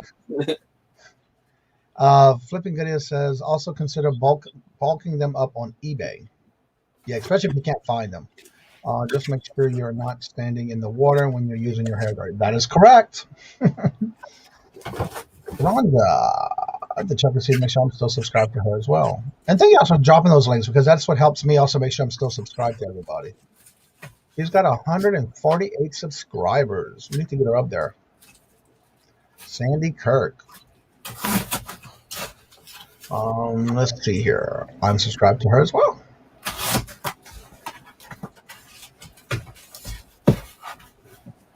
Interesting little video she's got on her playlist. I'm going to check it out. Let's see. Hot Wheels UPC does not allow or should. Hot Wheels UPC does not always or should say all rarely pull up correctly in cars. Yeah, a lot of times I don't find them that way with the UPC codes, but a lot of times what I do, I just type it in, or I use my phone and take a picture of it, and usually that's what comes up. But I do use a lot of anything I can to try to find the exact same piece of Hot Wheel that I have. A lot of times it's all new in packages, so I find it is a lot easier.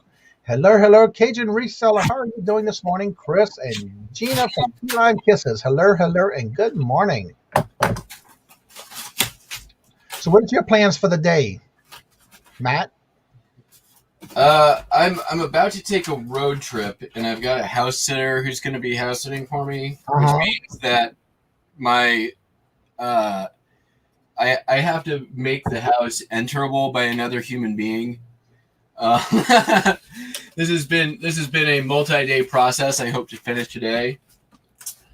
I'm listing some more postcards. I do a lot of postcards and records, so I'm going to be listing.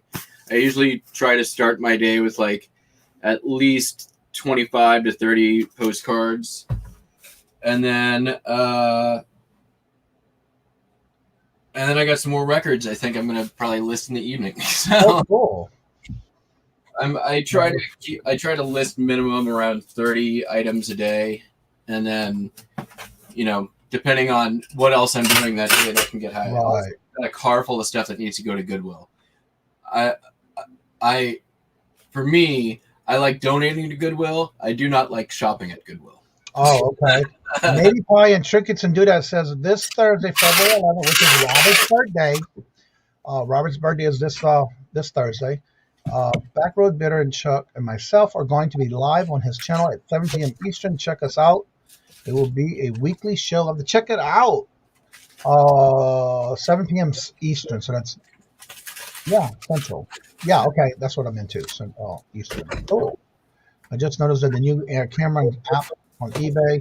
I love that source of where you can also use the camera. I love using it. What would you ask Matt? Wait. Reseller. Would you ask Matt what is his camp? What's my camp name? Yeah. I work in a staff camp now, but or I live in a staff camp now when I'm there. But I've been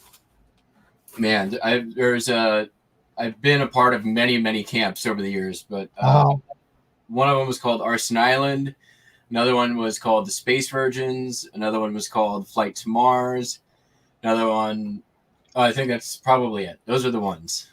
Historically, all the camps, for anyone unfamiliar, all the camps at Burning Man have names, like themes to them that kind of dictates the the creative presentation.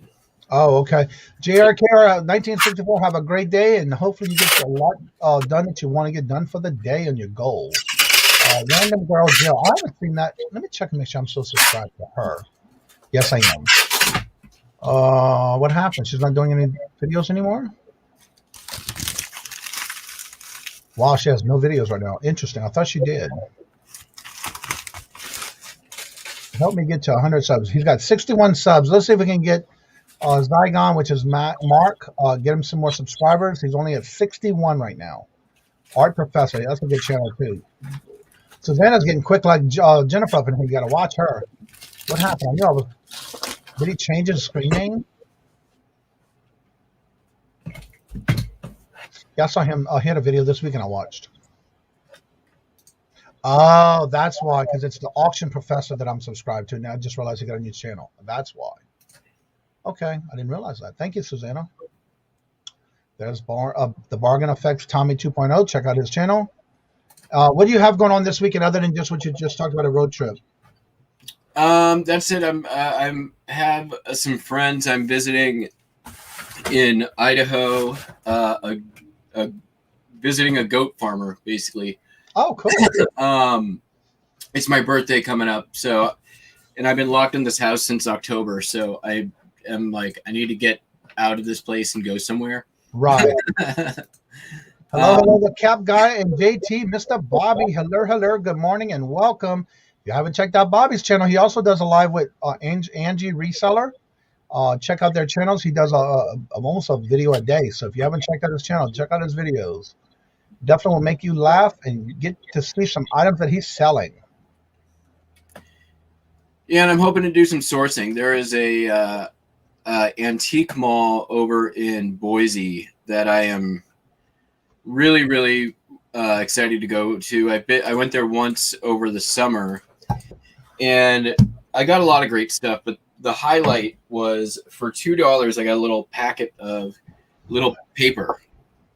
It had $2 on it. I saw right away. I knew what it was. It had a logo for the White Star Line. Uh-huh. So if anyone's not familiar with what White Star Line, it was the same steamship line in early 1900s that was the Titanic. Uh-huh. So it's anything White Star Line. If you ever see stuff for that, pick it up if it's old. Yeah. And the little packet of paper was 2 menus, a Christmas card, and a first class ticket for the SS Olympic, which is it's on the same line. Right. So the menus I sold for $175 a piece.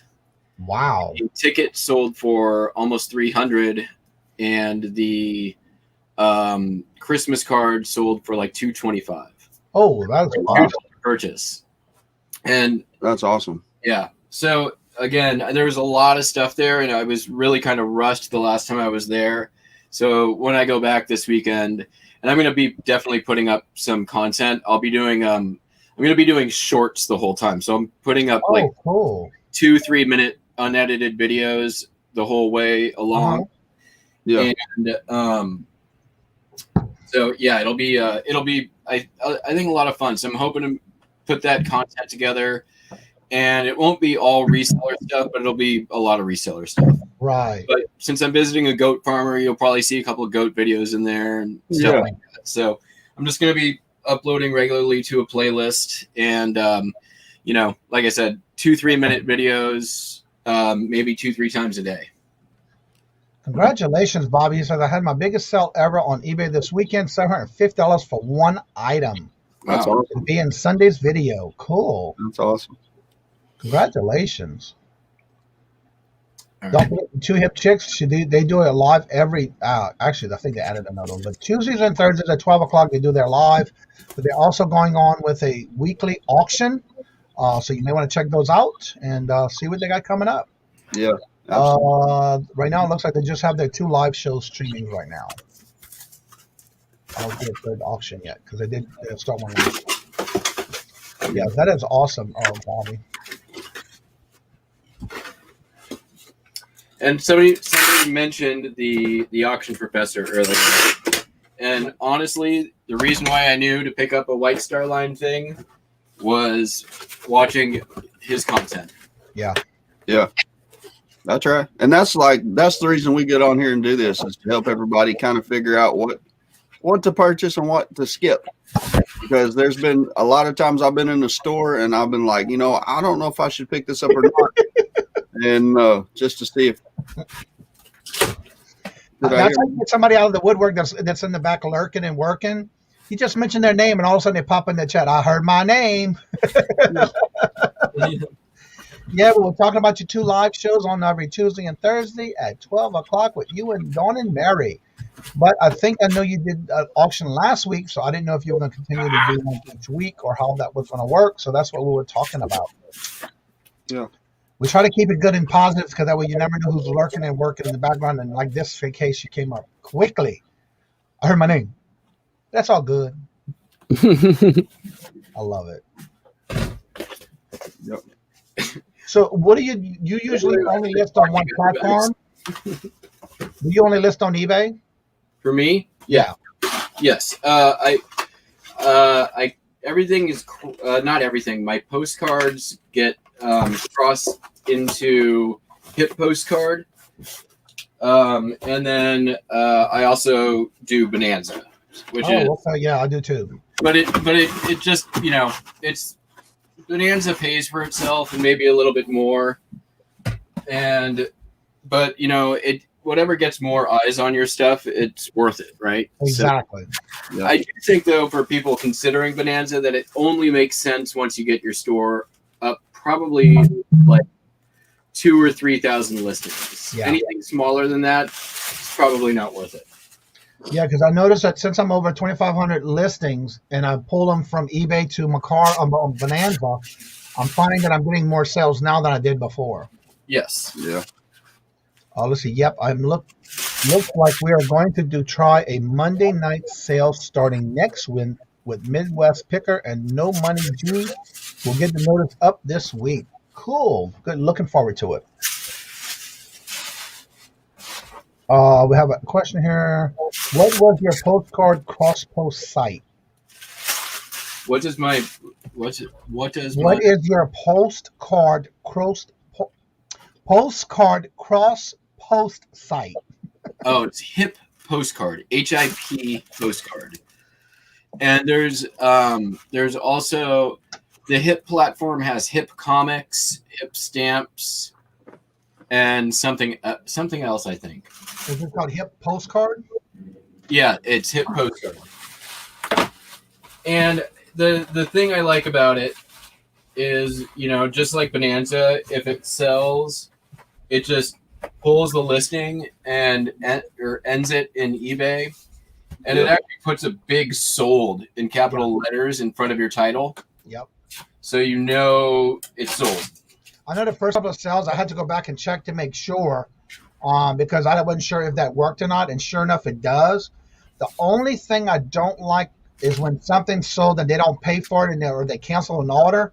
You have to physically go back to eBay and relist it on eBay. Yeah. Because once that happens, it just pulls it. Yeah, they'll take it off, but they won't put it back on. But that's okay because then I'll go back and do it myself. Yeah. But again, that's the only thing I don't like when something lists. Again, that happens on any platform.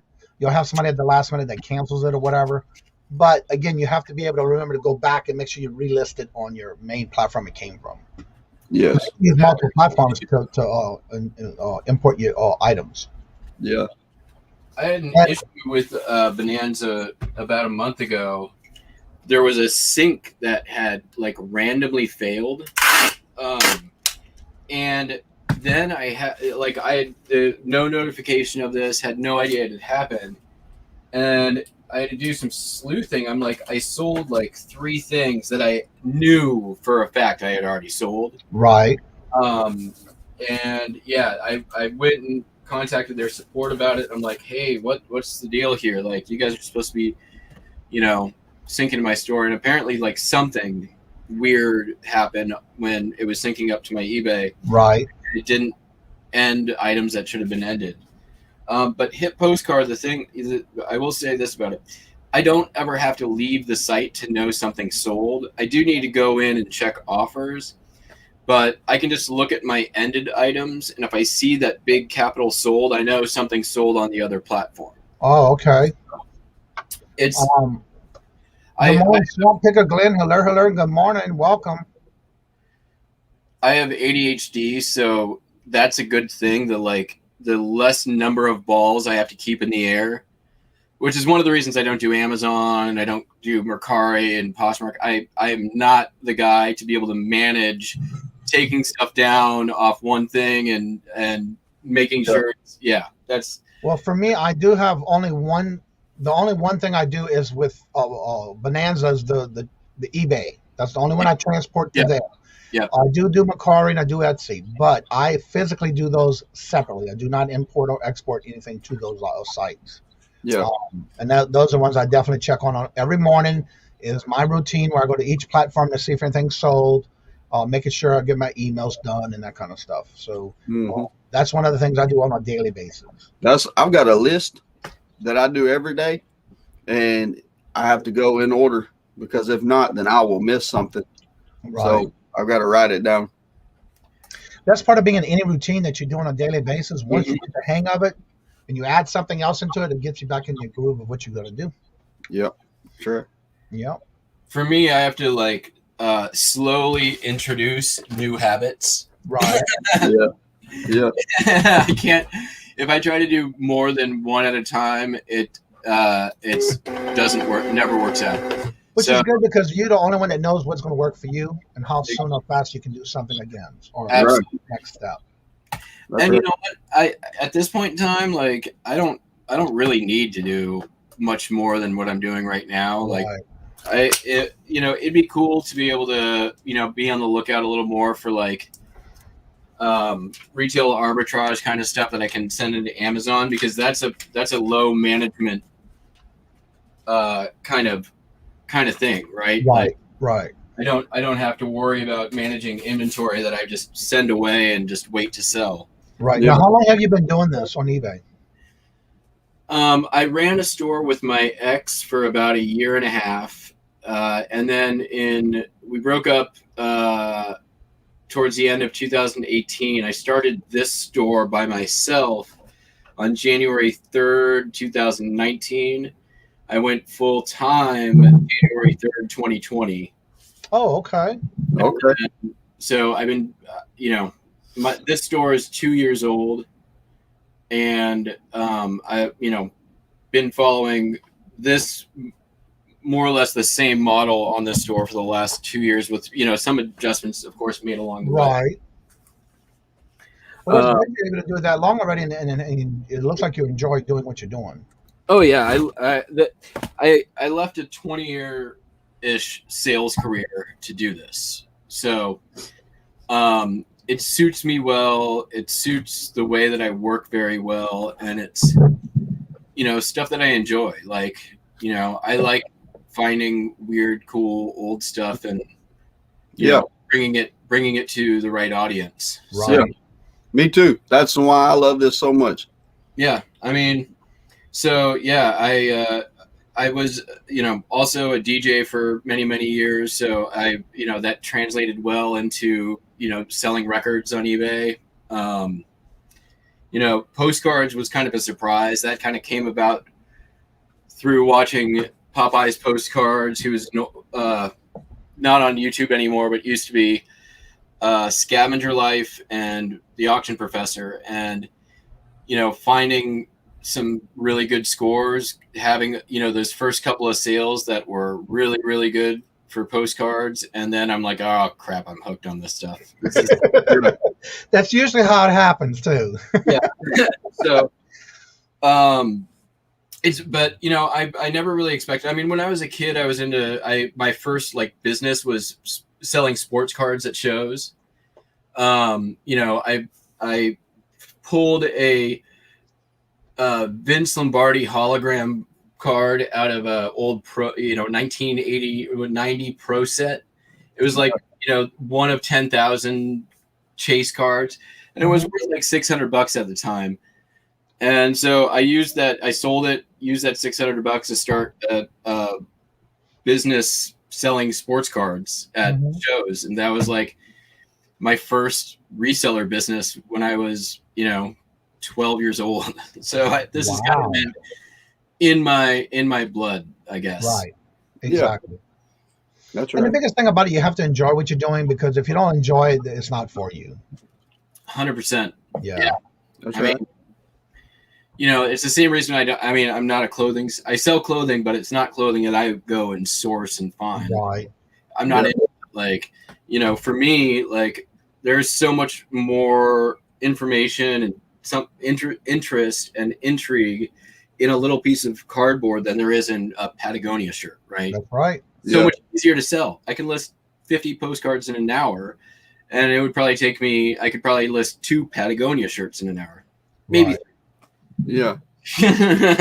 Yeah. Well, for me, I have a little bit of clothing, not a lot, but that's not my primary. I do a lot of figures and action figures and hard goods. I don't have much clothing, but the little bit I do have, I usually sell pretty quick. So yeah. I tend to buy vintage clothing, but it's usually just to wear.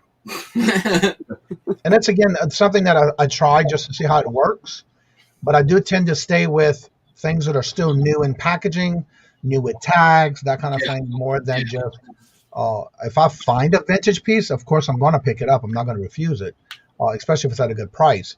But again, that's something you have to judge on your way of doing your things. If that's something that you want to do, not everybody likes doing clothing. Not everybody likes doing postcards. Not everybody likes doing certain things. So you just got to find that common ground of what you like to do.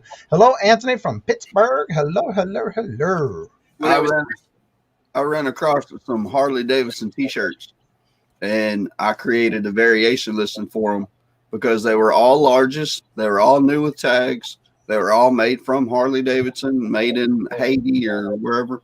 And so, yeah, that for instance, I didn't mind listing them because you could create one big listing for all of them. But whenever it comes to clothes, most of the time, I just stay away from them. Yeah, they sell pretty good. You know what you've got, as long as it's still new with tags, it sells better. But for the most part, I stay away from clothes just because it takes so stinking long to list it. Yeah. Susie Wizzy, I hope you get to feeling better. I'm sorry to hear that you had an injury, but hopefully you get to feeling better soon. Hello to Inspiring by Marie. Hello. Good morning. One of the things that I have changed quite a bit over the last year is now I really try to target smalls, more or less, like pocket knives, vintage razors, badges, buttons, like stuff I can get in quantity at really low cost, sell at very, very large margin, and then just sit on. Like, I don't care if it takes a postcard 2-3 years to sell, because this is how much space it takes up. Like, that's I can store 20,000 postcards in my basement, no problem. Versus I can, the space that 20,000 postcards takes up is like, maybe 200 or 300 pieces of clothing. Yeah. And my margin on that is just as good as the best clothing resale out there. Right. Yeah. Absolutely. I've sold many postcards for over $100 that I've bought for less than 50 cents. So yeah, absolutely. So see, that's something that I never got into. I've never got into selling postcards. It's not just postcards, like ephemera items, stuff like vintage collectibles. Like, they don't have a season, right? They don't take up space. They easy to store, easy to manage my inventory, easy to list. Like, I don't have to set up a whole thing. I can throw it in my photo booth and click, move, Right. Next. Like, yeah, right. So it's, for me, I just had to rethink what do I find interesting? What am I able to manage at scale, right? Like, I don't have a storage unit. Everything's in my basement. if somebody were to come rob my house, they would be very, very disappointed. Yeah. You know, my listed value on eBay is like close to $300,000, but no one's going to be able to take that to a pawn shop and get that kind of money. Exactly. The value is in Right. the fact that I put in the work to bring these things individually out there to Yeah. the correct marketplace. Right. Absolutely. So that's kind of how I look at things. I'm like, okay, what things can I add value to just by bringing them to the right marketplace? Right. Now, do you ever think about getting into like maybe antique boots and things like that? I have one. I haven't been to it in almost a year. Oh wow. I've tried to go to it, to be fair, but my state has had some we had pretty extensive lockdown at the beginning of the pandemic. Uh-huh. The businesses that have been open, it's been sporadic for who's decided to open and who hasn't. I know that the booths where I have mine was open for a period of time, but nobody's called me about it. I assume everything's fine. So Yeah. That's I right. had enough in there that it should have been able to. It still probably has some things in there. We'll see. Now you may want to I suggest maybe calling them, because I know in our antique mall that I'm at, if you don't go in there or contact them within a certain, I want to say within 60 to 90 days, that property becomes their property. So you may Oh, want that wouldn't be the end of the world. Yeah. Yeah. I understand that, but it depends on that's what you have there. But every place is different. Yeah. Let's see. I love postcards and terms, vintage Victorian trading cards, not like modern trading cards. Yeah, that's one thing about the older ones. They're very unique. They're very different, and a lot of details on a lot of those older type postcards. Yeah, I got some cool ones actually right here. I just picked up a. Wow, you got a whole box of them. I bought a lot on Goodwill. What do you keep your cards in when you do the postcards? What do you keep them in? I keep everything in these plastic top loader. Oh, okay. Once Yeah. I list them, they go in soft sleeves, and the soft sleeves go in the top loaders. And where do you get that from? I use a company called Cardboard Gold. It's as far as I can tell, the best value going, and I buy them 2,000 at a time. So it costs me about, or sorry, not 2,000, 1,000 at a time. It costs me about 10 cents a piece when I do that. So, and then for the soft sleeves, I just use BCW. I haven't heard that company before. I'm going to check it out. Yeah, Cardboard Gold. They also do baseball or sports card top loaders. All right, so here's just a few. So in this one, normally like international postcards are not the best for collectors. Like they're usually after U.S. Cards, but this one had some really interesting ones from Shanghai, China, and Japan. So in that, there was a number of geisha. Oh, wow. This is traditional pre-World War II. Right. Not the like modern fetishized version of it, but absolutely just beautiful, beautiful cards. Yeah. And then there's another one. Then we have this is Singapore, right about 1900s. Those are the kid on the right is a pea seller. The man on the left is cigar seller. The last one of these that sold was about $65. This is a part of a series, but it's an advertising postcard for Goodyear Rubber Company. And the back of this is just, it's never been used, but just the amount of detail that the amount of detail and the quality of production that they used back in the day. Just amazing. And then I'll just the last one here. This is another one. Any sort of like women at the beach in bathing suits, old, is very good. the fact that this is a very classic postcard scene, but with geisha women is really unusual. Now, what is the average dates on those postcards you have? The ones I just showed you are all right about 1910s. Oh, wow. And then this one's just kind of cool. This is a multi-view of Pendleton, Oregon, right around 1900s. That is awesome. So, and those are all postcards? These are yeah, the lot I got on Goodwill was about 1,500 postcards. This here is about 100 postcards. Wow. And very well organized on there too. Yeah, you know, and then these ones I just did yesterday, they're real photos. So like here's Mount Shasta, that's about 1910. We do have a question for you. It says Fishing and Picking wants to know, Jackass Retro, can you show us your process on how you ship postcards? I just shipped one, but yes, absolutely. It's very, very simple. Now, out of curiosity, with that new thing they have going on with those things, the envelopes, I'm looking forward to see. Hopefully, they can start doing that with like a Fimora like that, and or the patches. It's coming. Yeah, I know. I'm looking forward to that. I spoke to eBay before this, and they told me, "Oh yeah, you'll be able to do postcards when this happens." And then it went live, and then it didn't include postcards. Right. So I called them back and I'm like, what's going on? They're like, oh, well, you know, somebody didn't have all the information. We are going to be doing postcards. It's just not in this initial wave. So right. You have a question as well as how much is the Mount Shasta? I don't know offhand, but I think it's like I have it up maybe for like $20-$30 somewhere in there.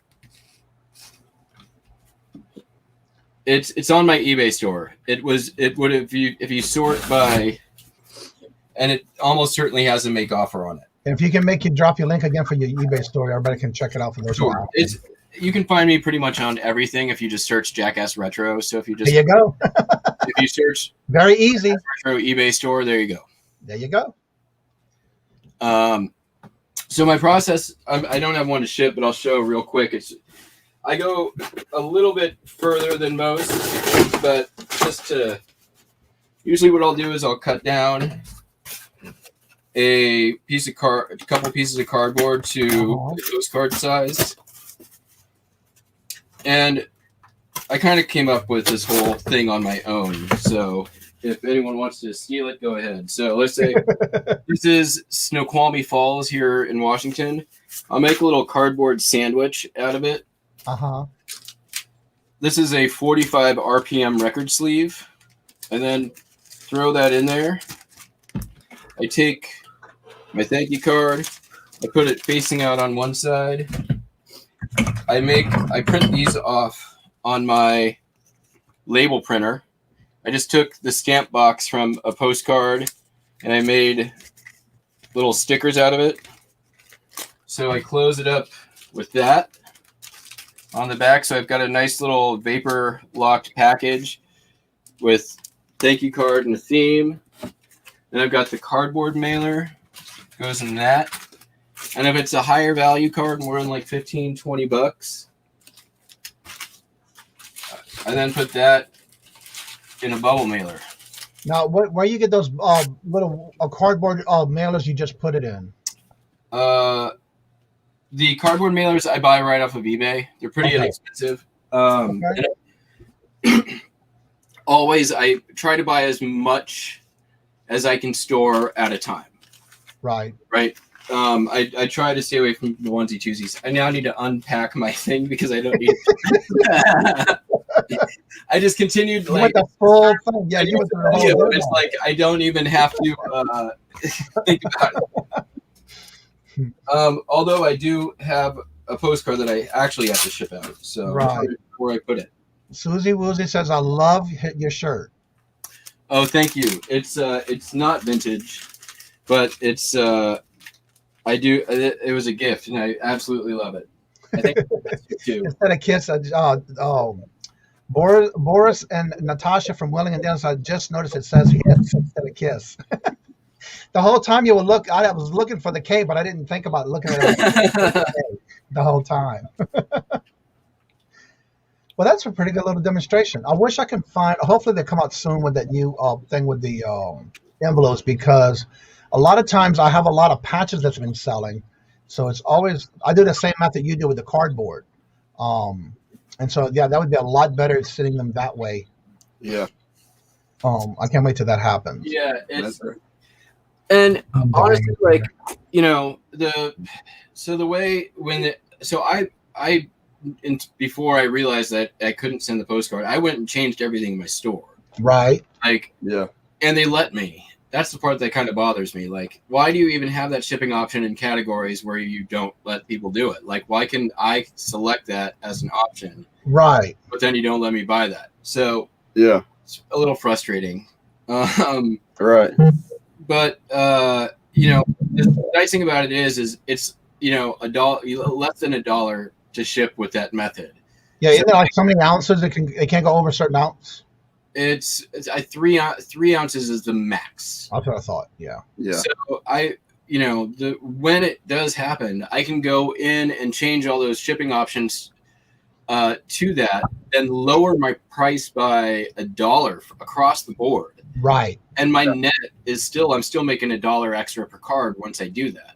Right. Exactly. So I can, on anything that has a make offer under $20, I can put that in there. It makes that more appealing then. So I expect that it will really be a boost for anyone who's selling in those categories where they're going to have it. Right. Yeah. I'm looking forward to it because I would love to change it to the ones I have on all. I lost the postcard. Susanna just put in the link to his eBay store. If y'all are looking for his eBay store, there's Jackass Retro's eBay store link. That way you can check out his store. Let's see. And if you subscribe to my channel, you can watch what you're watching right now, just about every live show, which is me misplacing a thing that I was about to pack up. And then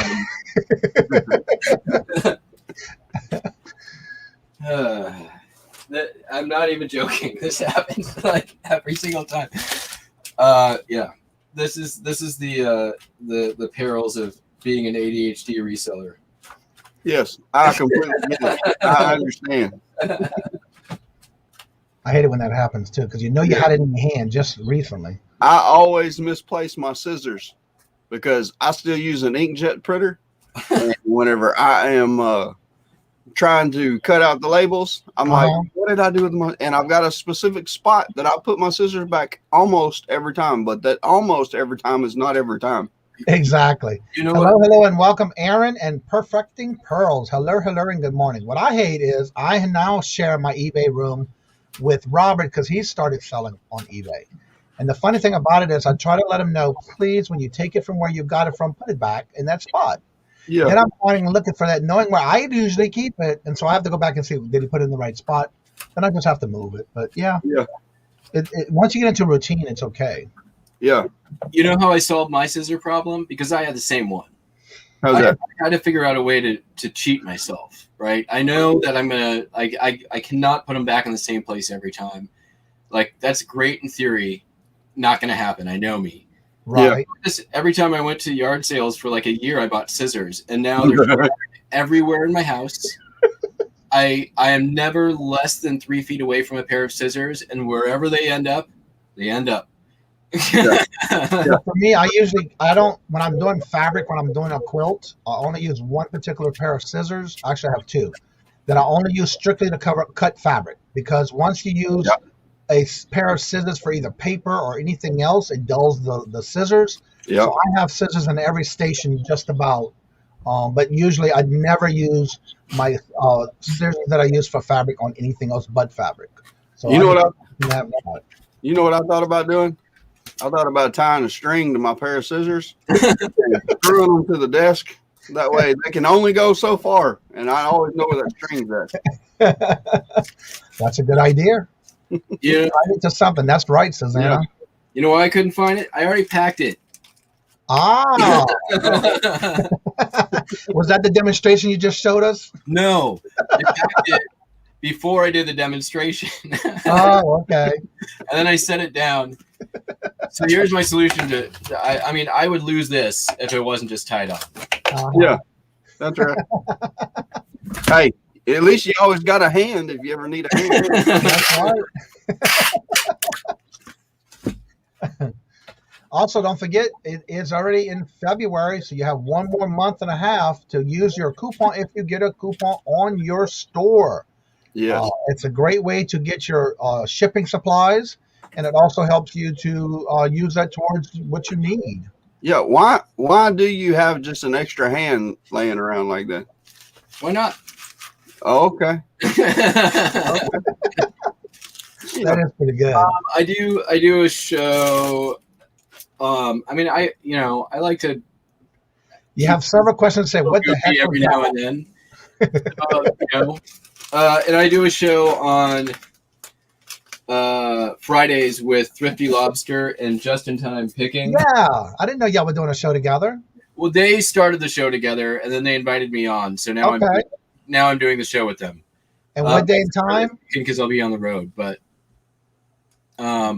So yeah, I was just trying to think of like some fun, unexpected, wacky stuff to do for the show, Right. and so it's still there. We got to see this. Okay. It's like a pull down pull. Cool. And so, what day and time do y'all do that show? It's on 7 o'clock PST. Okay. All right. And here's the best part: my counter measure or my counterweight is just a. Oh, I just dumped my coffee. Never mind. Oh, did I lose everyone? No, we here. All right. We dumped the coffee. I just dumped my coffee. Oh no. It's okay. I've got more. There's been worse things on this floor. As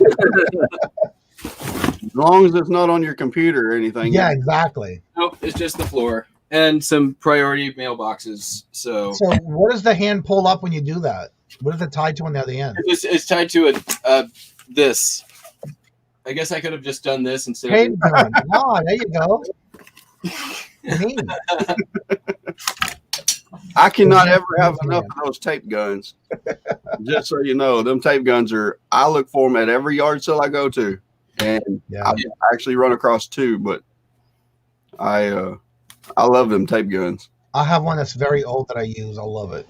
Yeah. And then I have one that I got as a winning. Victoria had this one thing where she was doing a giveaway, and I won one of the giveaways, and it's actual, almost like a regular tape dispenser. Yeah. But it has a compartment for like ink pens and things like that, and then it has the tape dispenser and it has the packing tape material dispenser all in the same one. Oh wow. Love That's it. awesome. You know what I need to get me? I need to get me a box resizer. I use a scalpel to resize all my boxes right now, but I've been watching Lonnie and Candace, and I may end up having to buy a box resizer off of him if he's got any left. You know what? They are. I honestly, they're fantastic.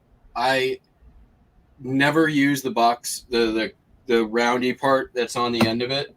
Yeah.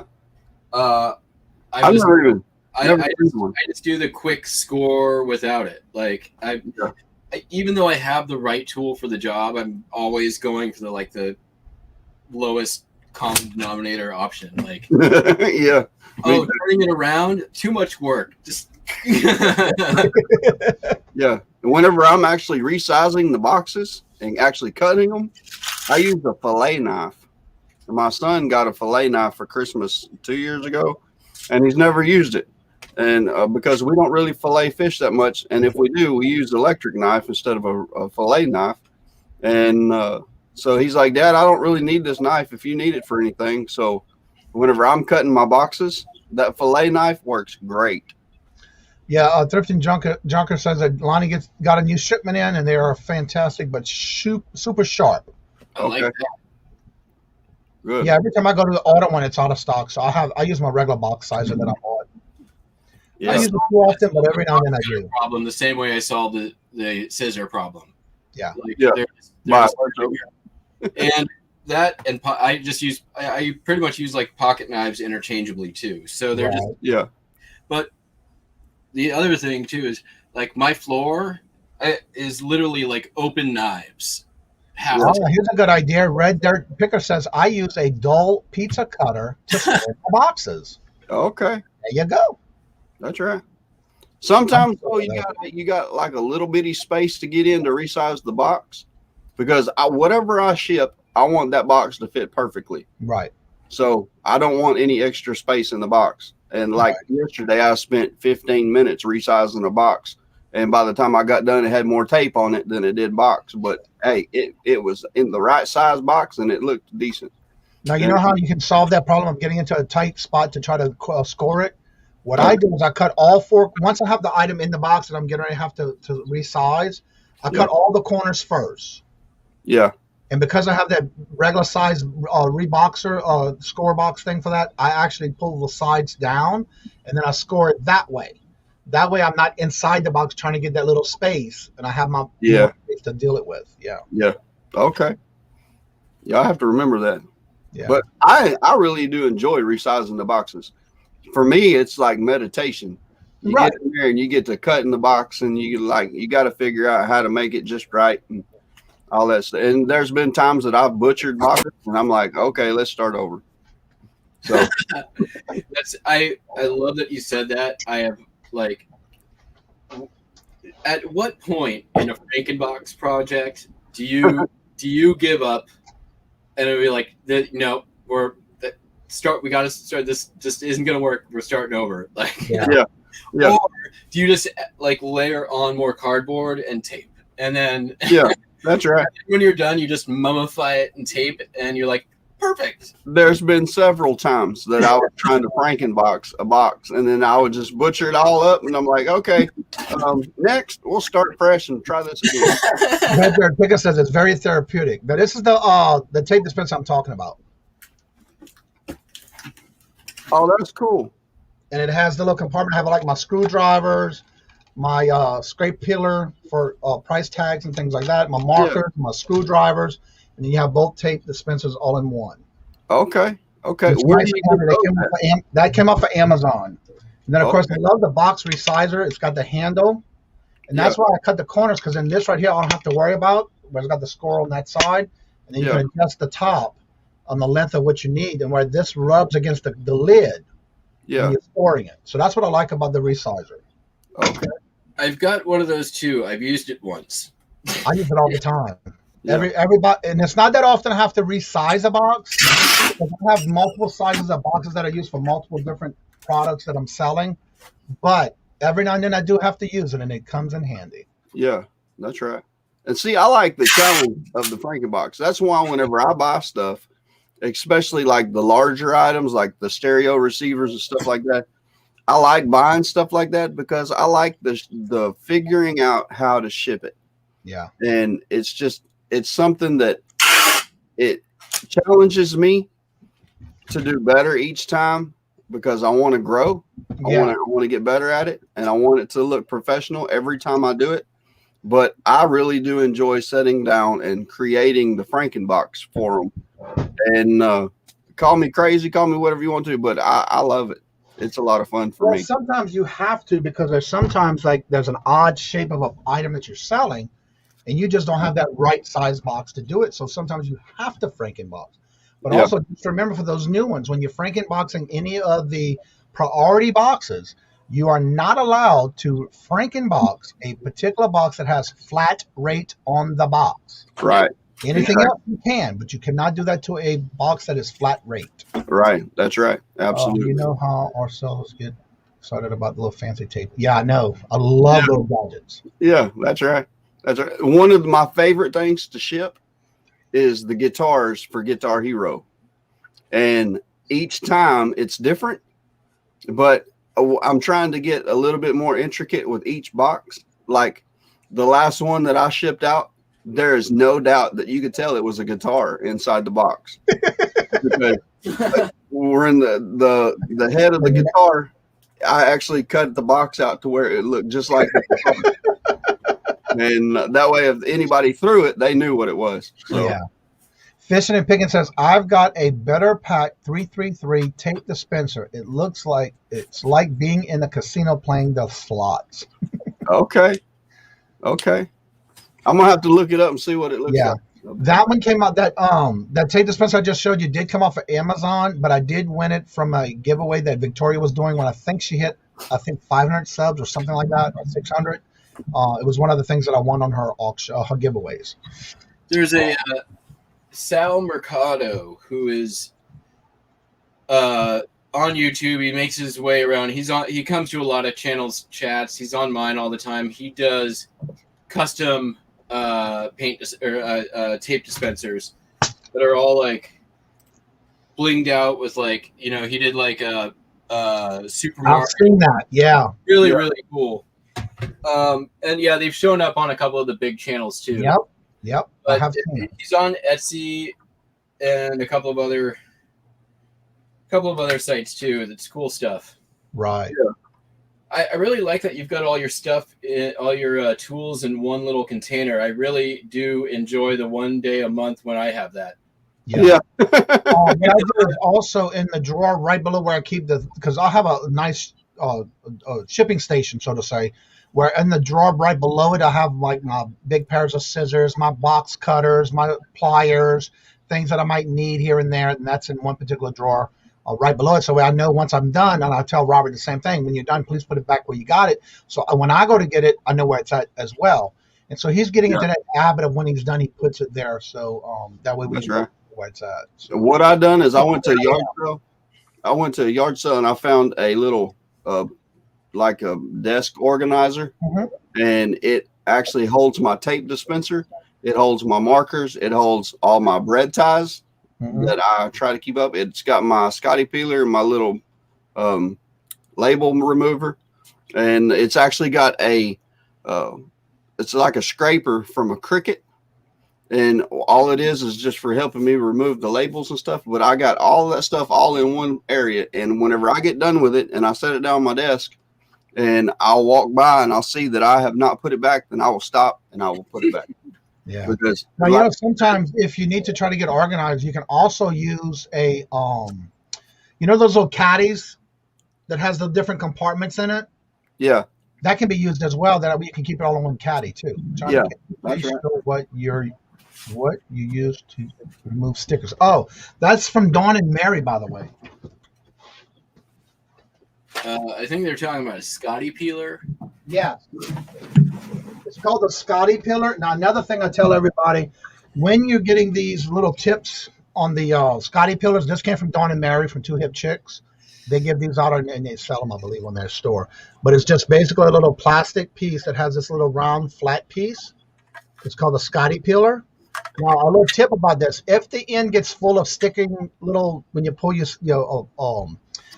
price tags off of things, take the tip of it and use a fingernail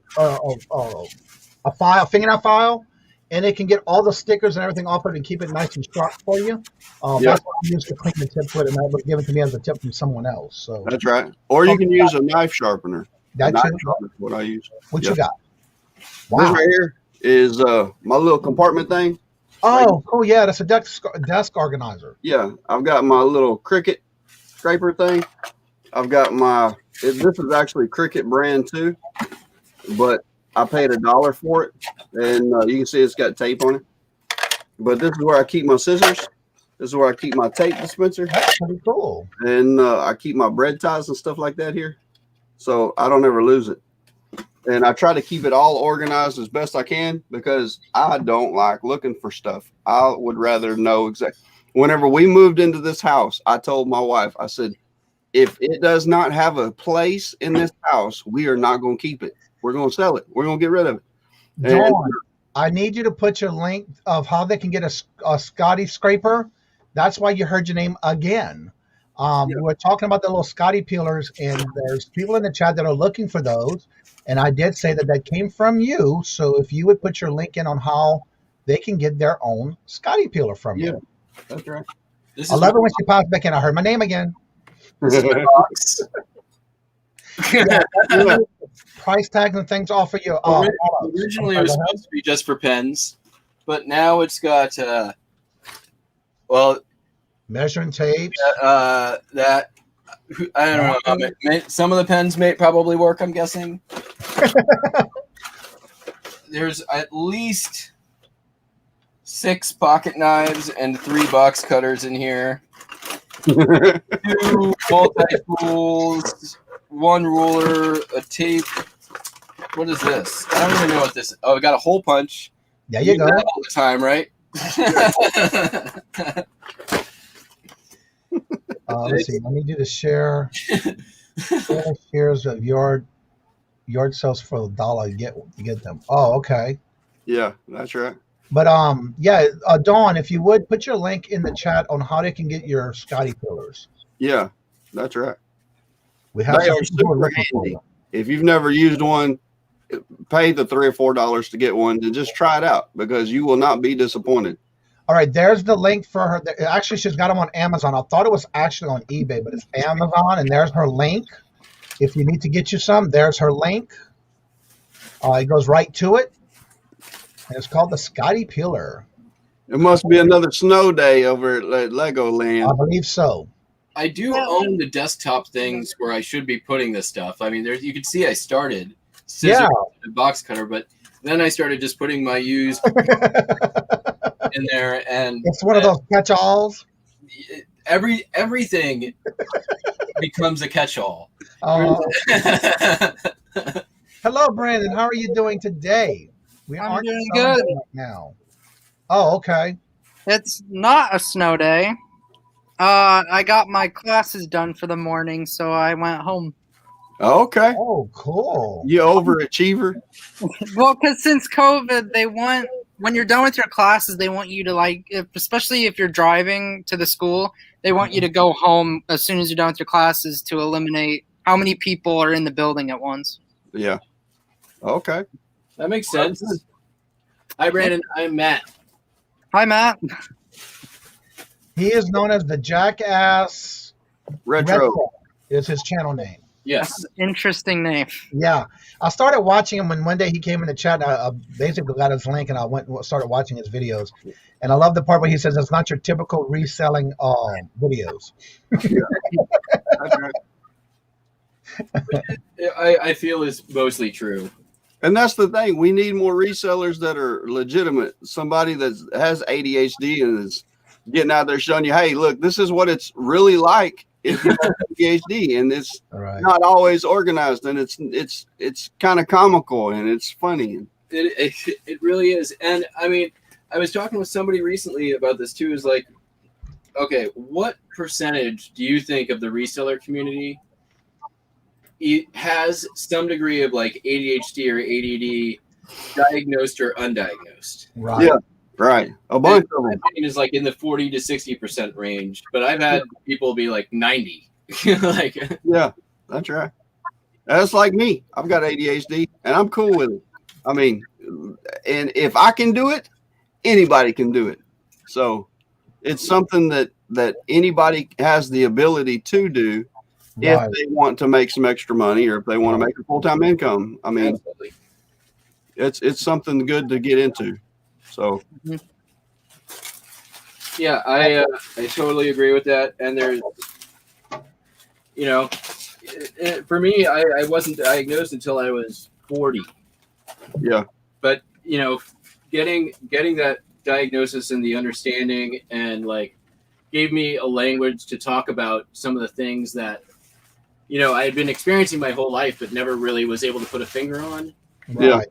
So, because I did well in school, but I did well in school because I had figured out all the shortcuts to basically compensate for the places where I was weak. Yeah. And that's really common for people who go a long time with undiagnosed learning disabilities. Like right. That. Yeah. Well, like with me personally, my biggest thing was I never stayed at a job too long.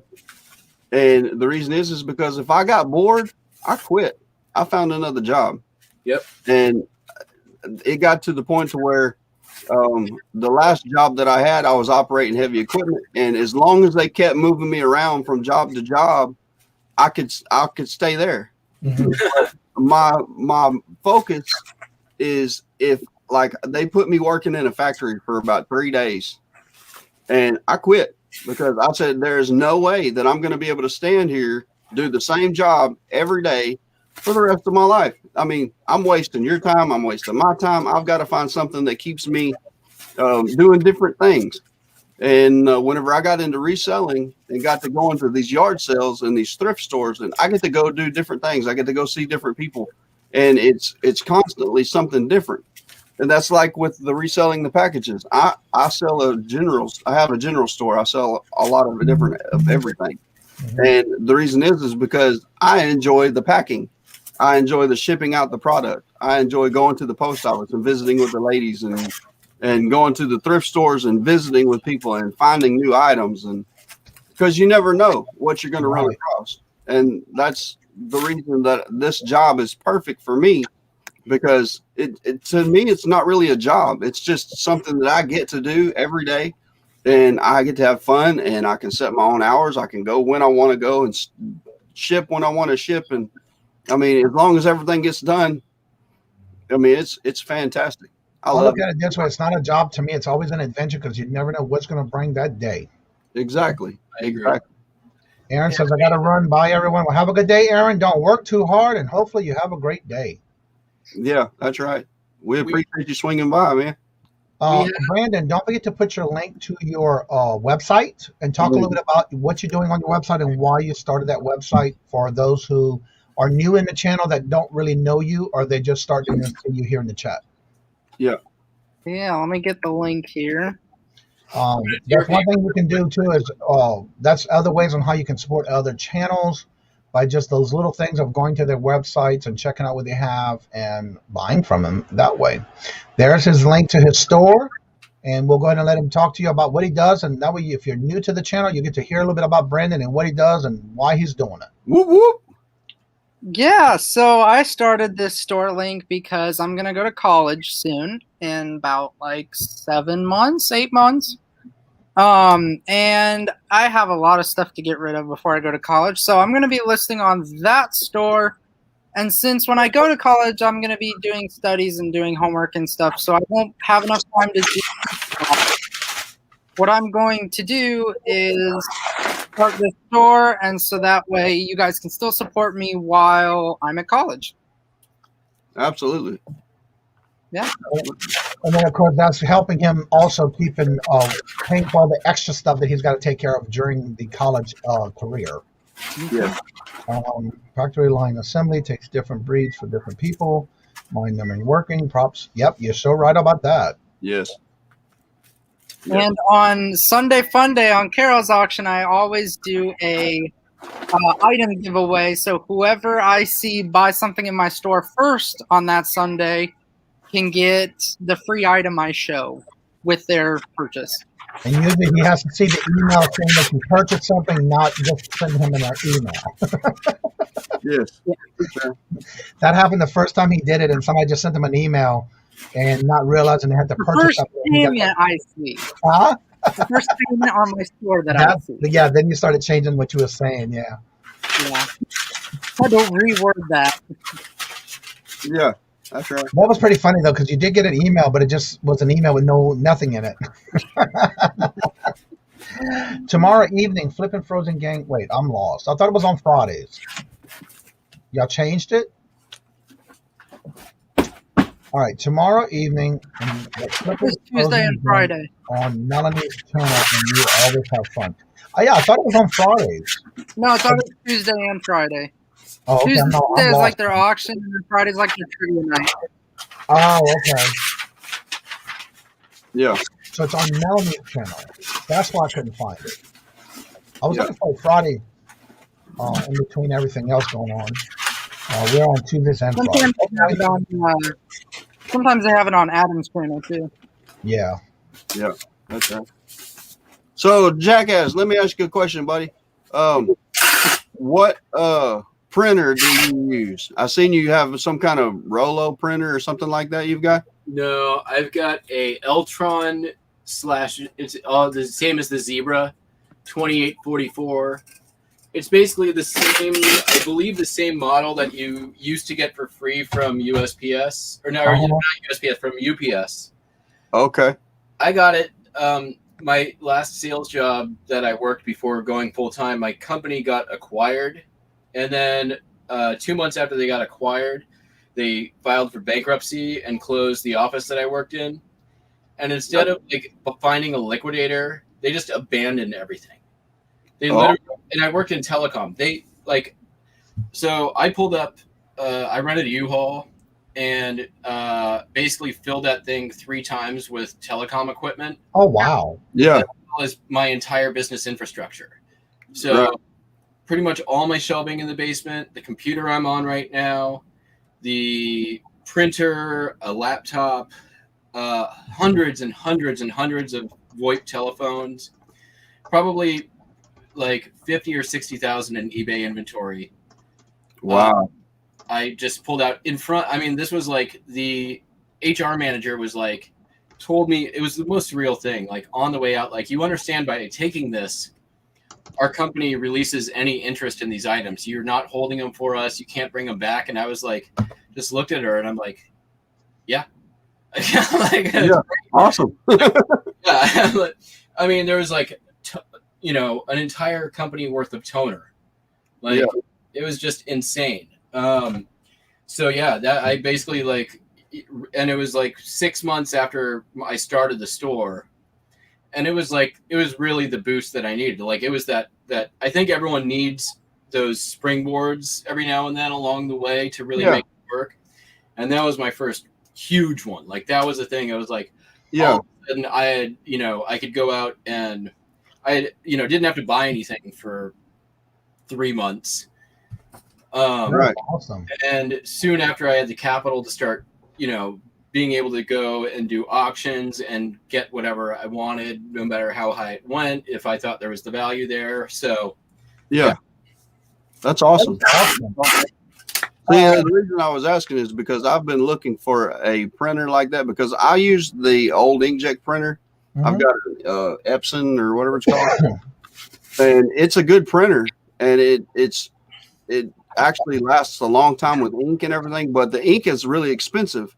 Yeah. And I've been wanting to get one. And the problem with that is whenever I print out the labels, I've got to take the scissors and cut out each one of them. And I'm interested in buying one that I can just peel and stick. This was pretty inexpensive. I think I've looked up comps on it just so I've thought about setting up a separate little printing station, but let me just double check the model here. And also, I got my Dymo printer. It was an actual sale. But if you need ink and you're using your ink printer until you get your actual Dymo printer or Rollo, whatever you want to use, the printers, the ink itself, if you go through Best Buy, online, or Staples, you get money back for every time you spend so many different amounts of ink.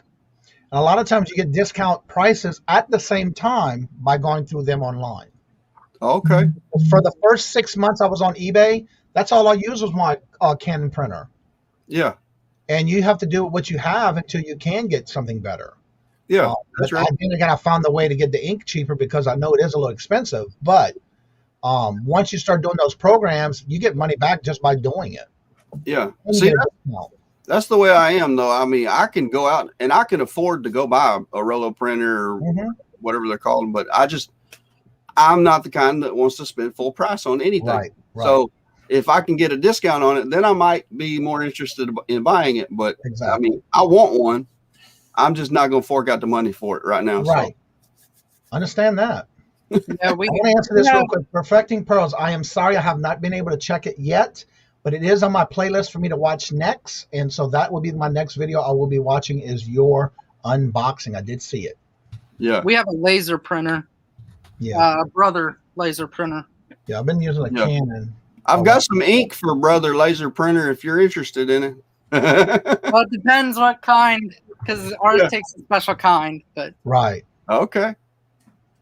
But let's see. You'll have to send me pictures.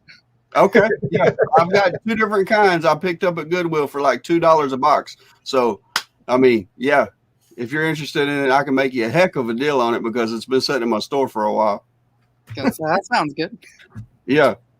Yeah. So if you wanted this model, they're not that much cheaper than the newer stuff that's out there.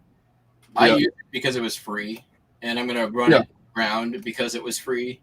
Right. So Yeah. It's like $80 shipped, but you can find used Dymos and newer ones that are probably better for that much. So Yeah. Okay. And that's the way resellers are too.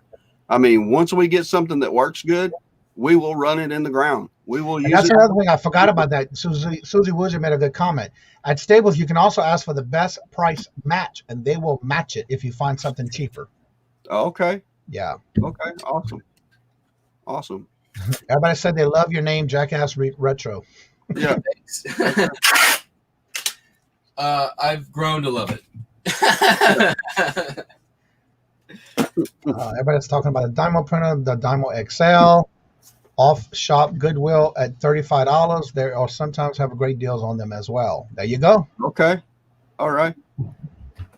It's just a matter of looking around for the cheapest one, but the best deals. Like I said, when I got mine, I got it on sale. Hello, Picky Nicky. How you doing this morning? Hello, hello. I was unloading a mini today. Oh, wow. Let's see. I used a Canon printer, but it used half page stickies. I lucked out with the finding some of the ring cheap, running out. Plus the UPS sends you free labels if you use them. Yeah. You can ask for them by just going to their website, actually. I use Dymo Label Writer 450 for 5 years now, and I spent less than $70 for all three, and I am perfectly happy with them. Yeah, that's right. I get a lot more labels out of that Dymo printer, and you never have to worry about ink again. I found you need to go check out my channel. That's right. Yeah, that's right.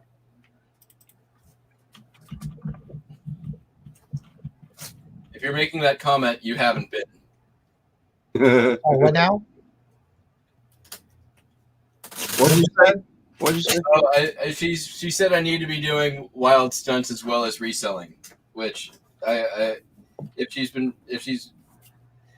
watching the channel, she wouldn't be making that comment.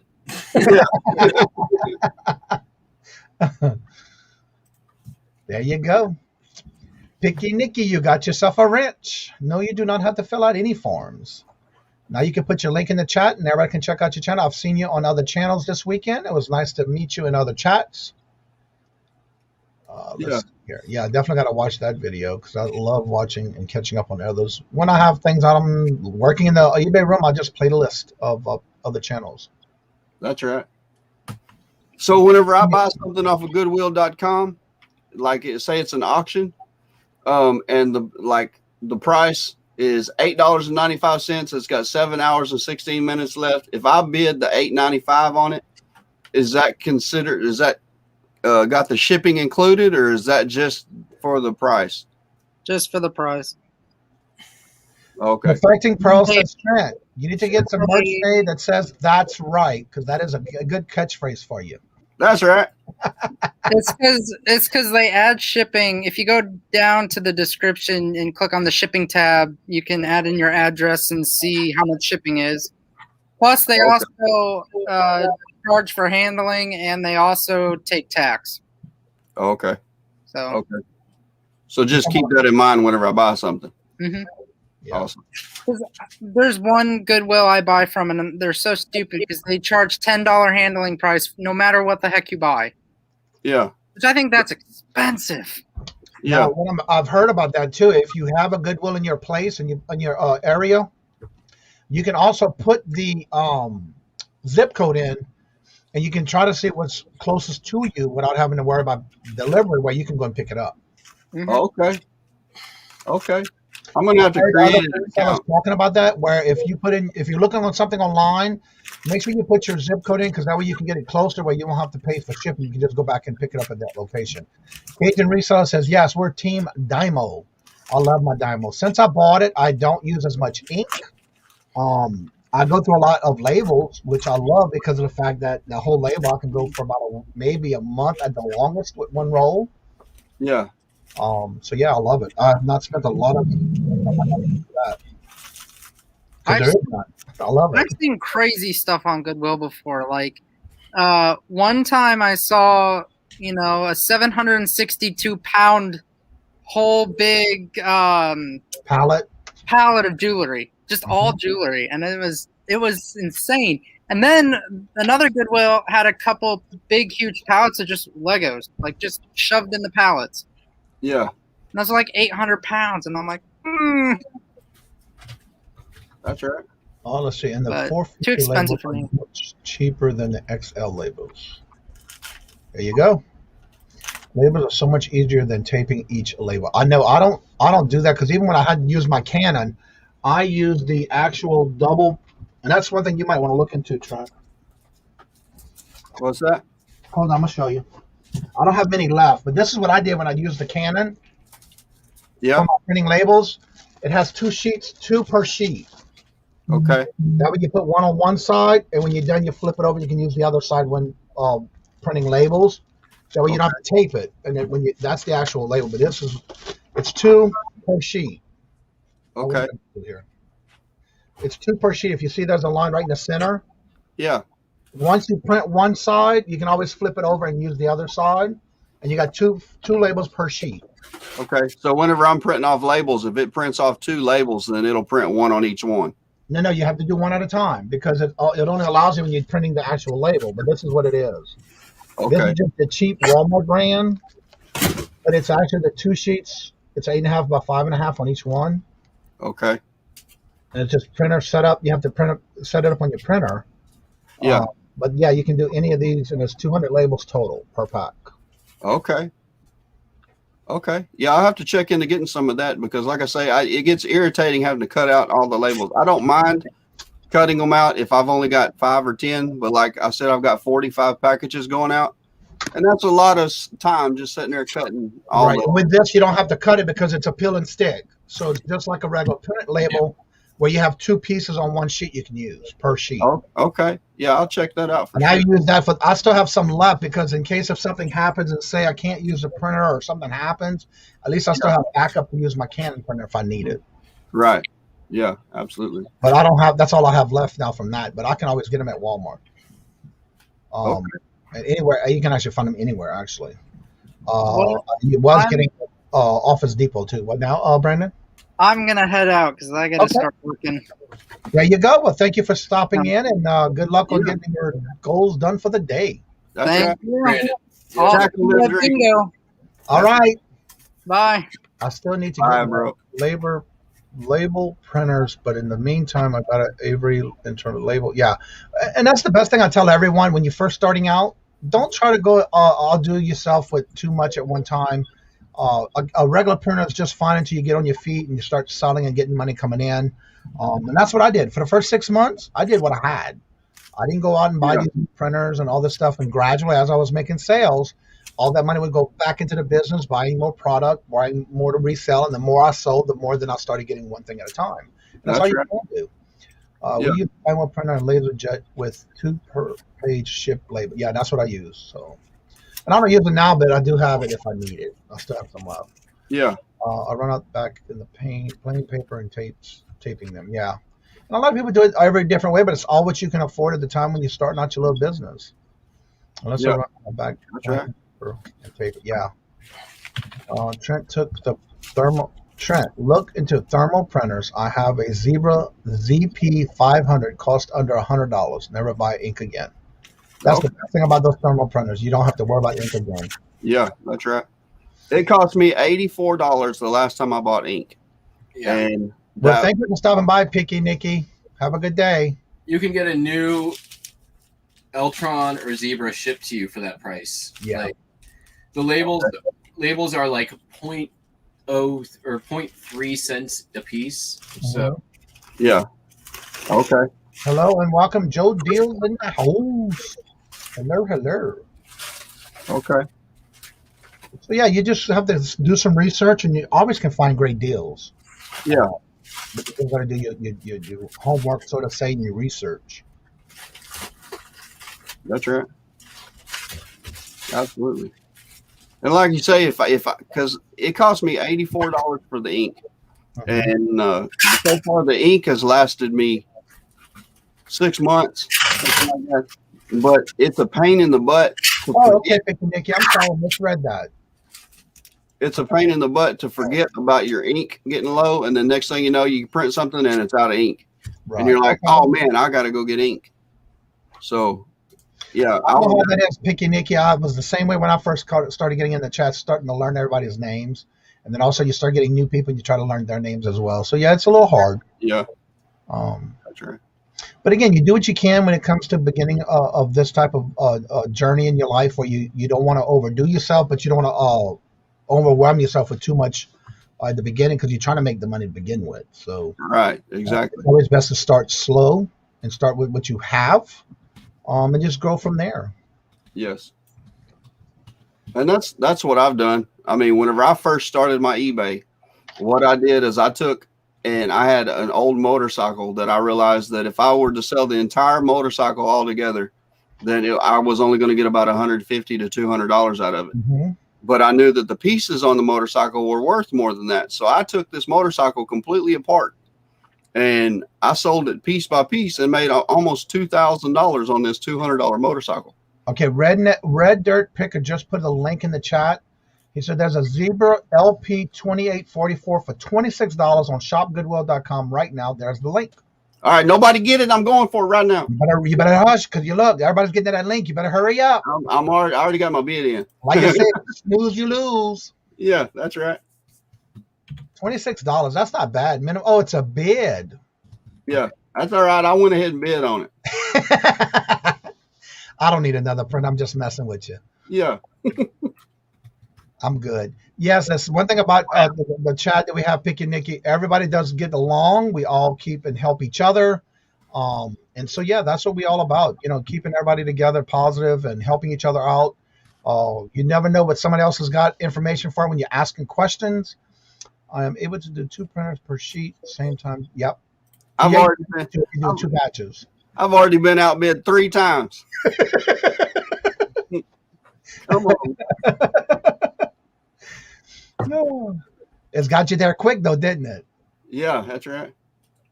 That's right. Don't snooze it, because you're going to lose it. Oh, Jennifer says, I'm going to bid it up now. Boy, somebody else is bidding on it right now, too. So, Picky Nicky, if you have your link to your channel, put it in the chat so everybody can check out your channel and subscribe to you.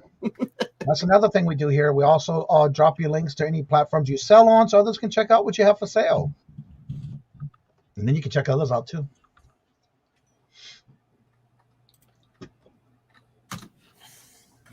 You can always wait till the end by the auction before you snipe it. Yep, I've seen that happen before. I did that for this postcard lot. I put in some early bids, and I was getting bids after me, and that's usually when it's a time to stop bidding, set your alarm. Well, sometimes too, you can set your highest bid, and if you set your highest bid, you're willing to pay. A lot of times they will go ahead and bid for you in increments after that bid is what your last bid was, I think. Yeah. That's right. I finally got the bid, but I had to pay up for it. So sometimes you can end up, I think, paying more for something if you go that route. Yeah. If you say high bid and somebody realizes that there's an immediate outbid notice, they're going to run you up. Yeah. That's what I do. I'm like, oh, there's somebody else in on this. Either I'm going to get it or they're going to pay. That's exactly right. Either I'm going to get this bid or somebody else is going to have to pay for it. And then I start doing things like, okay, are they at 425? No? Okay. I bet they're maybe then at 4. They probably do something like 451. So I'm going to go throw in 449.99. see what the next bid up is. And I'll make sure that if it's more than I want to pay, that they're going to pay every last penny they have to. Exactly. That's right. Nicky made a good comment. She says, awesome. I don't have any channel activity on a channel yet. The magic word was yet. We've seen a lot of people say that, and next they finally come up with a channel. And the good thing about it is that you always have an audience right when you do start doing your own channel. Yeah. I'm just getting my merch built up soon, though. That's great to hear. And we love supporting those who do a channel that coming out and they want to try. And that's one of the things we do here is we lift you up. We give you that positive feedback. Yes. Had several come in through here, and like Wendy from Lucky Charms, she's started with just staying in Not Yet. Perlini said the same thing, and now they have channels where they do content. But with Wendy, she didn't have just one new channel. She came up with 2 channels, and she just hit 100 subs last week. And so you just never know. Trent, check out Eric over at College Picker on YouTube. He does thermal printer reviews on his channel. He is a doctor by profession, so that way you can trust his reviews. Okay. Matt, how can you find value on postcards and photos when there are no comps on eBay? Well, that's the best thing is if you can't find a comp. Then you can price it for whatever you want to. Yep. I use WorthPoint very religiously. For if you're going to get into postcards, I would say that that's almost a requirement. Because a lot of times you're looking for small towns that may not, if I'm looking up like a small town in Kansas, I want to see, like, first of all, do people buy postcards from this little town? What's the sale history like? That's right. And then, so I need to have as much data as possible.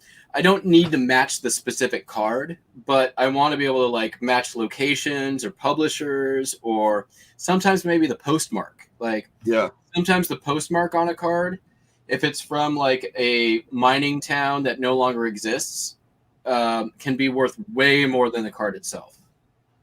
Yeah. I'm waiting for comments to show up in the StreamYard. So, but it does happen where I have cards where I have no information to go on.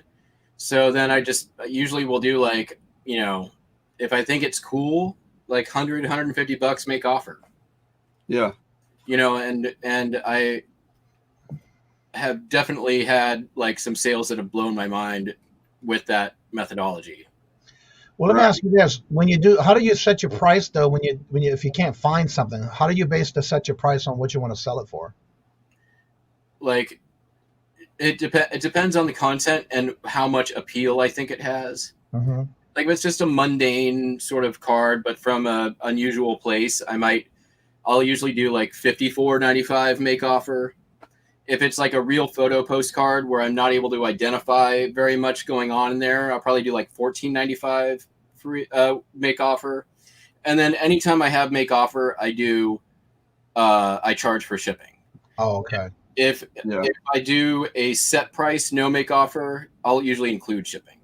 Oh, so okay. I use different methods for that. And then and I do this with all of my older inventory. If I've had something around for a couple of years or a year or more, usually what I'll do, and it has watchers on it, I'll go in, I'll increase my price by 30%. And then I will then send out offers for my original asking price and set offers to automatic. And almost half of my items will sell in the first 30 days once I've done that. Oh, cool. Because people see that it's a 30% off offer.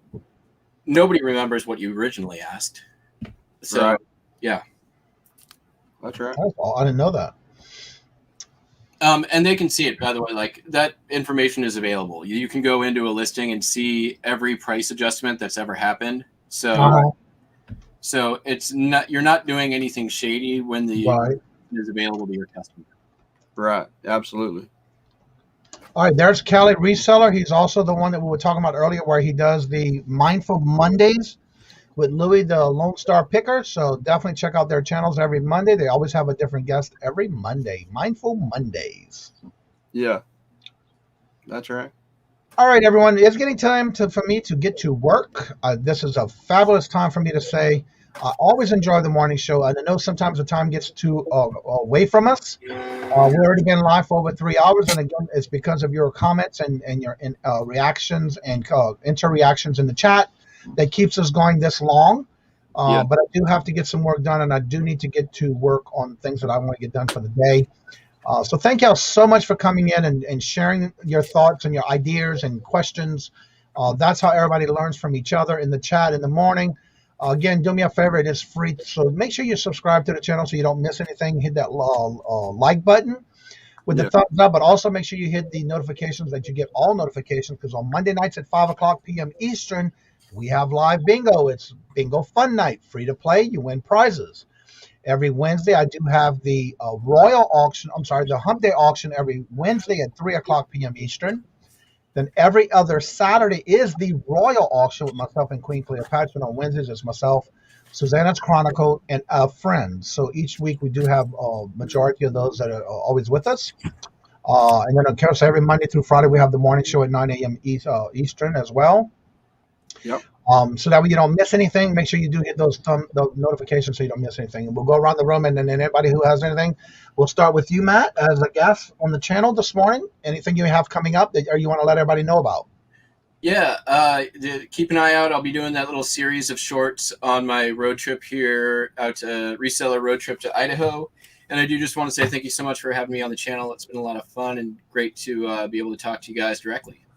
And it's great to have somebody different like you when you come on like that. That way we get to put a face with a name, but also then others that are new to the situation of the community get to learn things different from other people. Yeah. So that's the good thing about communicating with each other. Yeah.